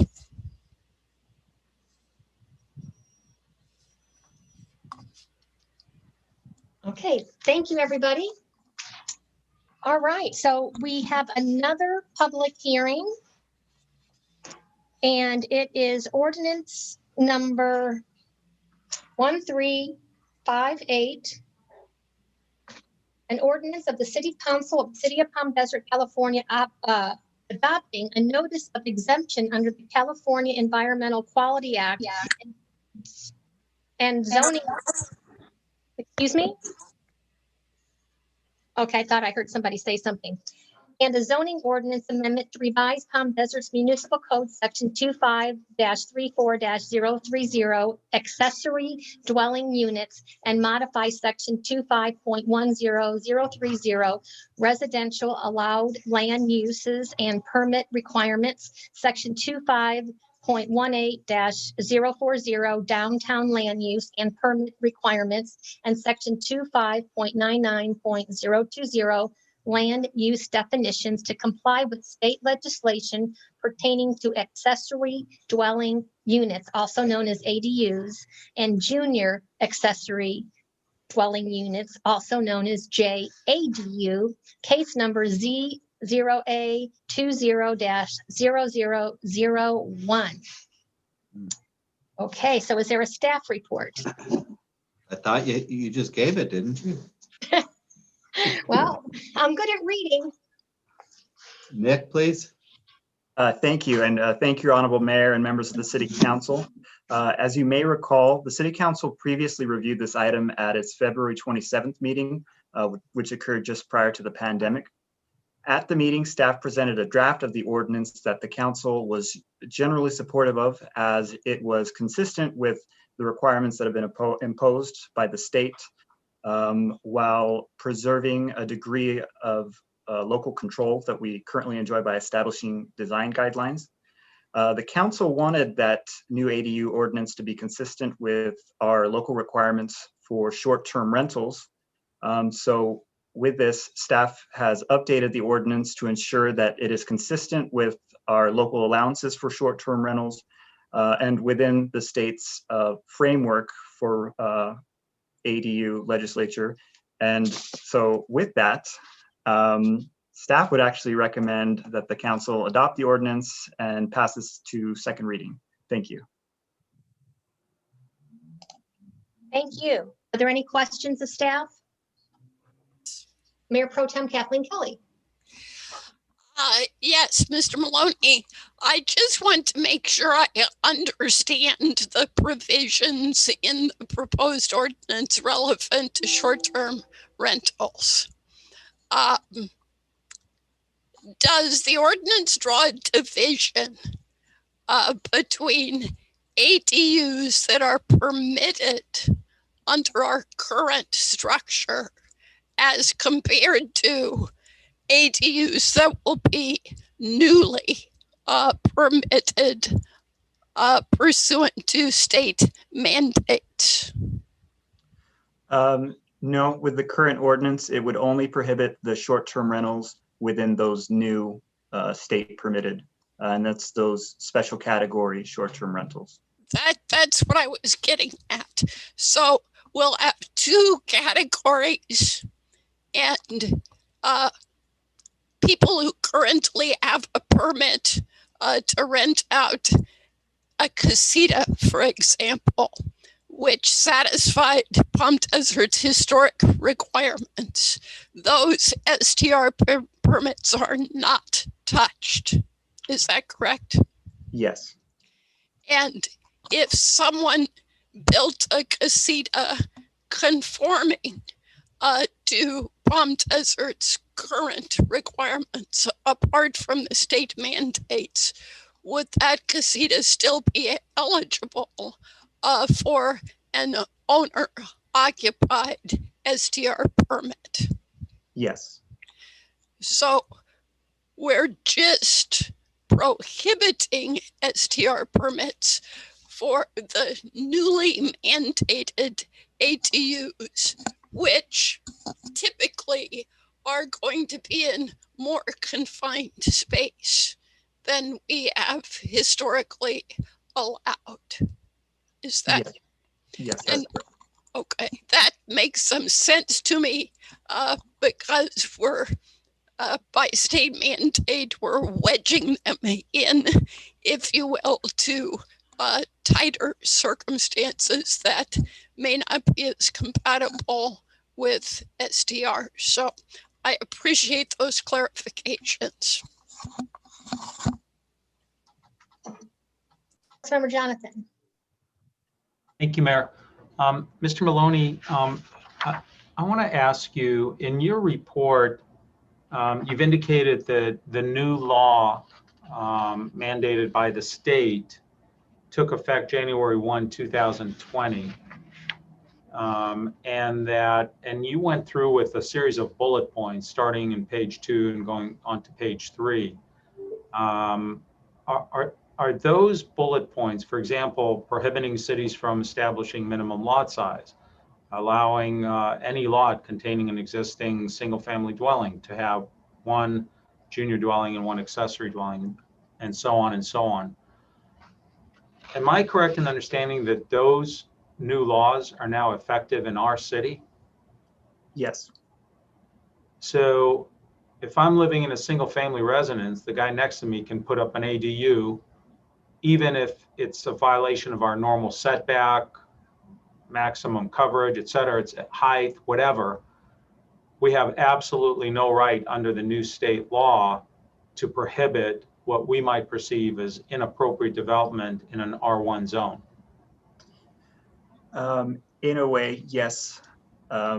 With the draft ordinance that would establish some design guidelines so that we can have a degree of control as well as minimal control. I think you would agree in the sense that the overarching restrictions against any kind of prohibition for ADUs or limiting size and so forth is just governed by the state law. So here's my final question. The second bullet point indicates that the new law allows any lot containing an existing or proposed single-family unit to have one JADU, which I understand to mean is a junior accessory dwelling unit of 500 square feet or less, and one ADU, which is 500 square feet or more. That I did not understand. Are you saying that the law allows both structures on an R1 lot? Yes. Wow. Thank you. What about lot coverage though, Nick? Lot coverage does apply in certain circumstances. Sorry, Can I you don't mean to elaborate on that? What are those circumstances? So if an ADU that's being proposed goes beyond, is not one of those special category ADUs that the state requires local jurisdictions to approve, the main one being the detached ADU that's less than 800 square feet, which the state has required cities to allow. Okay. Yeah. So that would be allowed if it was under the lot coverage, but if it hit the max lot coverage, they wouldn't be allowed the larger one too. That is correct. Thank you. Any other questions of staff? Okay. Then I will open the public hearing. City Clerk, do we have any comments on this issue from the public? No, no one standing by for comments. Okay, then I will close the public hearing and open it up for discussion. Mayor Pro Tem. Well, while there may be some temptation to address whether the state action was wise, it's the world we live in. So we need to do this. And I think that the distinction we've made for short-term rentals is very, very sound. To the extent our state legislation is trying to address the housing crisis, it wouldn't help at all to build units that are dedicated to short-term rentals. So the units that are newly mandated by the state legislation do properly belong in a different category where STR treatment is concerned. This impresses me as a very thorough and complete job of a necessary task, and I'm prepared to move approval. Once I hear from Councilmember Hardick. You know what? I'll second it for discussion if that is okay with you, Mayor. Sure. Great. What I was going to say is just about verbatim to what Kathleen Kelly, Mayor Pro Tem Kelly said. The goal and objective was to provide more housing when we are in a housing crisis. And again, I'm not sure there's anybody on the council who thinks the way they've done it is the most commendable or wisest job, but it is the way that it is done. And I hope there's benefit from it for people. That's why I know we all hope that, but we certainly don't appreciate the impact it may have on the character and integrity of our neighborhoods or the concept of them. But I did want to say that I'm so impressed with the work that was done on this and the effort that was put into this staff report. And it's one of those staff reports I'm going to have to keep so I can really digest it. But this is really outstanding work, and I appreciate the work that you've done on it. Good job, Nick. Yes, I think we're all in agreement. Councilmember Jonathan. Thank you, Mayor. Well, I am not going to let the moment pass with regards to Sacramento. If the goal is to create additional affordable housing, this is about the worst way to go about it that I can think of. If the goal is to erode and eliminate local control, a city's ability to understand, to know, and to act upon what is best for that city and its residents, then these 6 laws definitely achieve that. I hate using the phrase, I want to go on the record, but let me note that someday we'll get a complaint from a resident because in their traditional neighborhood, somebody's built 1 or 2 dwelling units that are looking into their bedroom and into their pool and taking up parking on the street and so on and so forth. We'll get that complaint and we'll explain to them that if they don't like that, they need to talk to Sacramento and they need to think about who in Sacramento is making these laws that eliminate our ability, the council's ability to protect the rights and the lifestyle and the quality of life of our residents. Having said that, we're figuratively having a gun held to our head, and I don't see that we have much choice. And thank you, staff, for the good work that you've done on this. Councilmember Jonathan, you echo my sentiments exactly, and it sounds like the whole council's sentiment, and I would assume Susan Marie feels the same way. Yep, thumbs up. So, okay, we have a motion and a second. May we have a roll call vote? Councilmember Hardick. Yes. Councilman Jonathan. Even a sadder yes than Councilmember Harnick's. Mayor Pro Tem Kelly. I want to cast a hopeful yes. Councilmember Weber. Yes. Mayor Nistandi. Yes. Motion carries 5-0. Okay, thank you.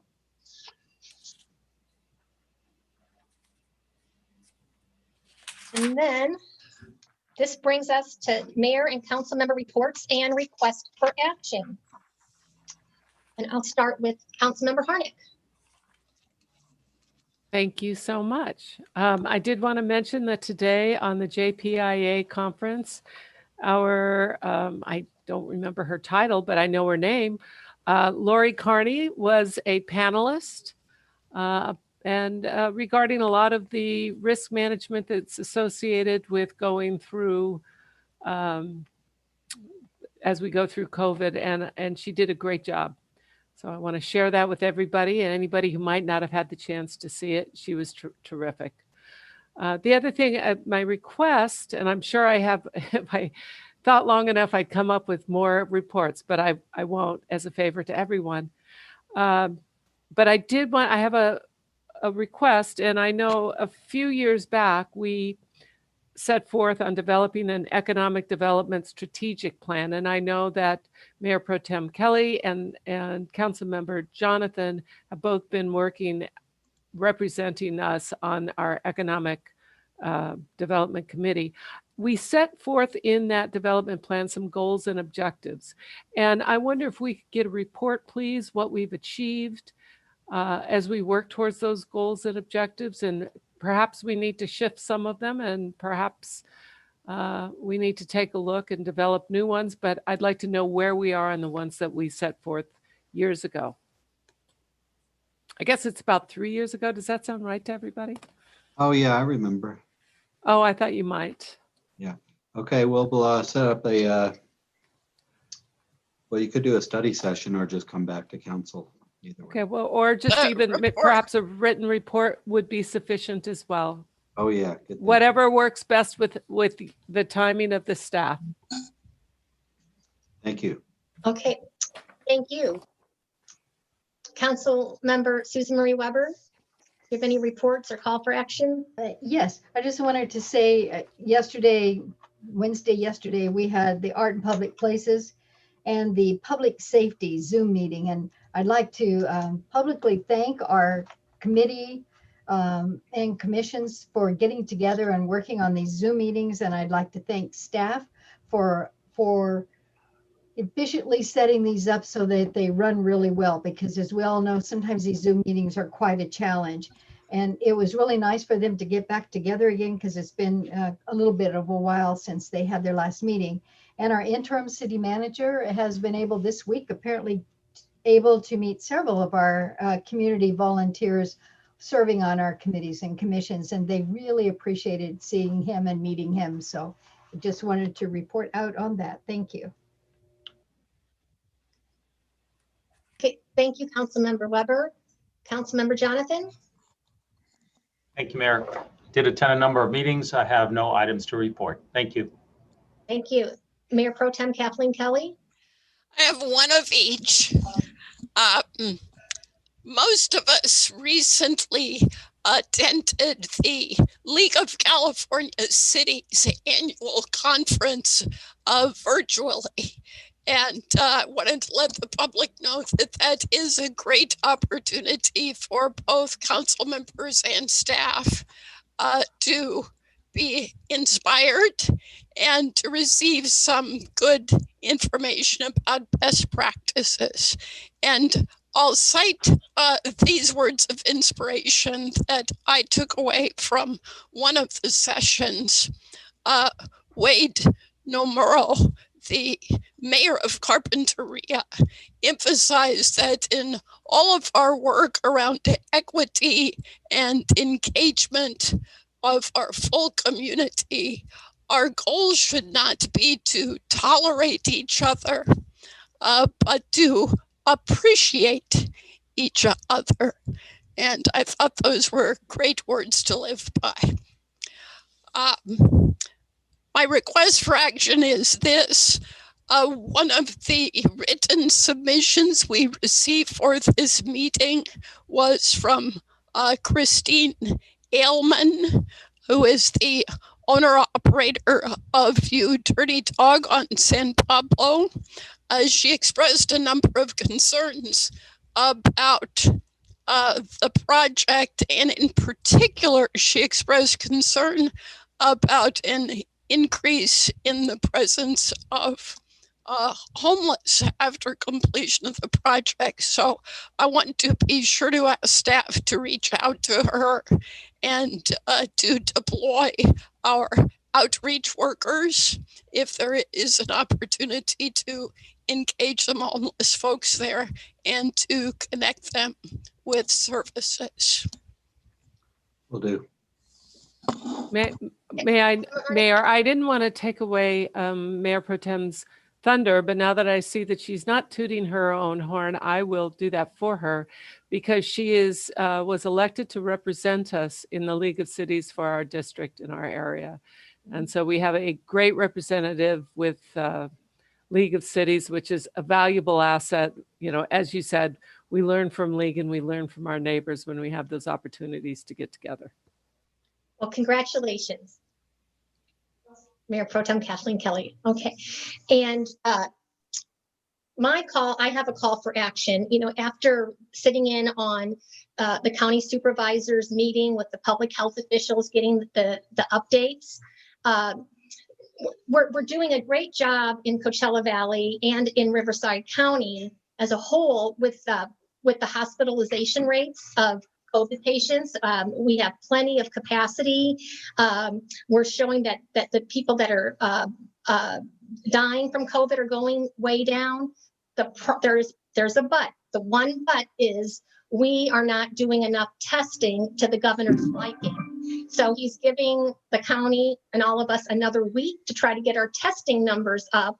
And so just trying to get the word out that even though people can't, I don't believe as a government we can force people to get tested, but I'd like staff to look at ways of how we can promote it, because we don't want to go back to the purple tier. That would just be awful. And one idea I had is, I know we're testing twice a month at a location that you have to call into to find out where it is, that the city in conjunction with Borrego Health, and perhaps we could do that once a week, but I don't know if there's funding for it, and advertise that. So that's Sure. my request. Look into that. Yeah. Sorry. Okay, thank you, Randy. All right.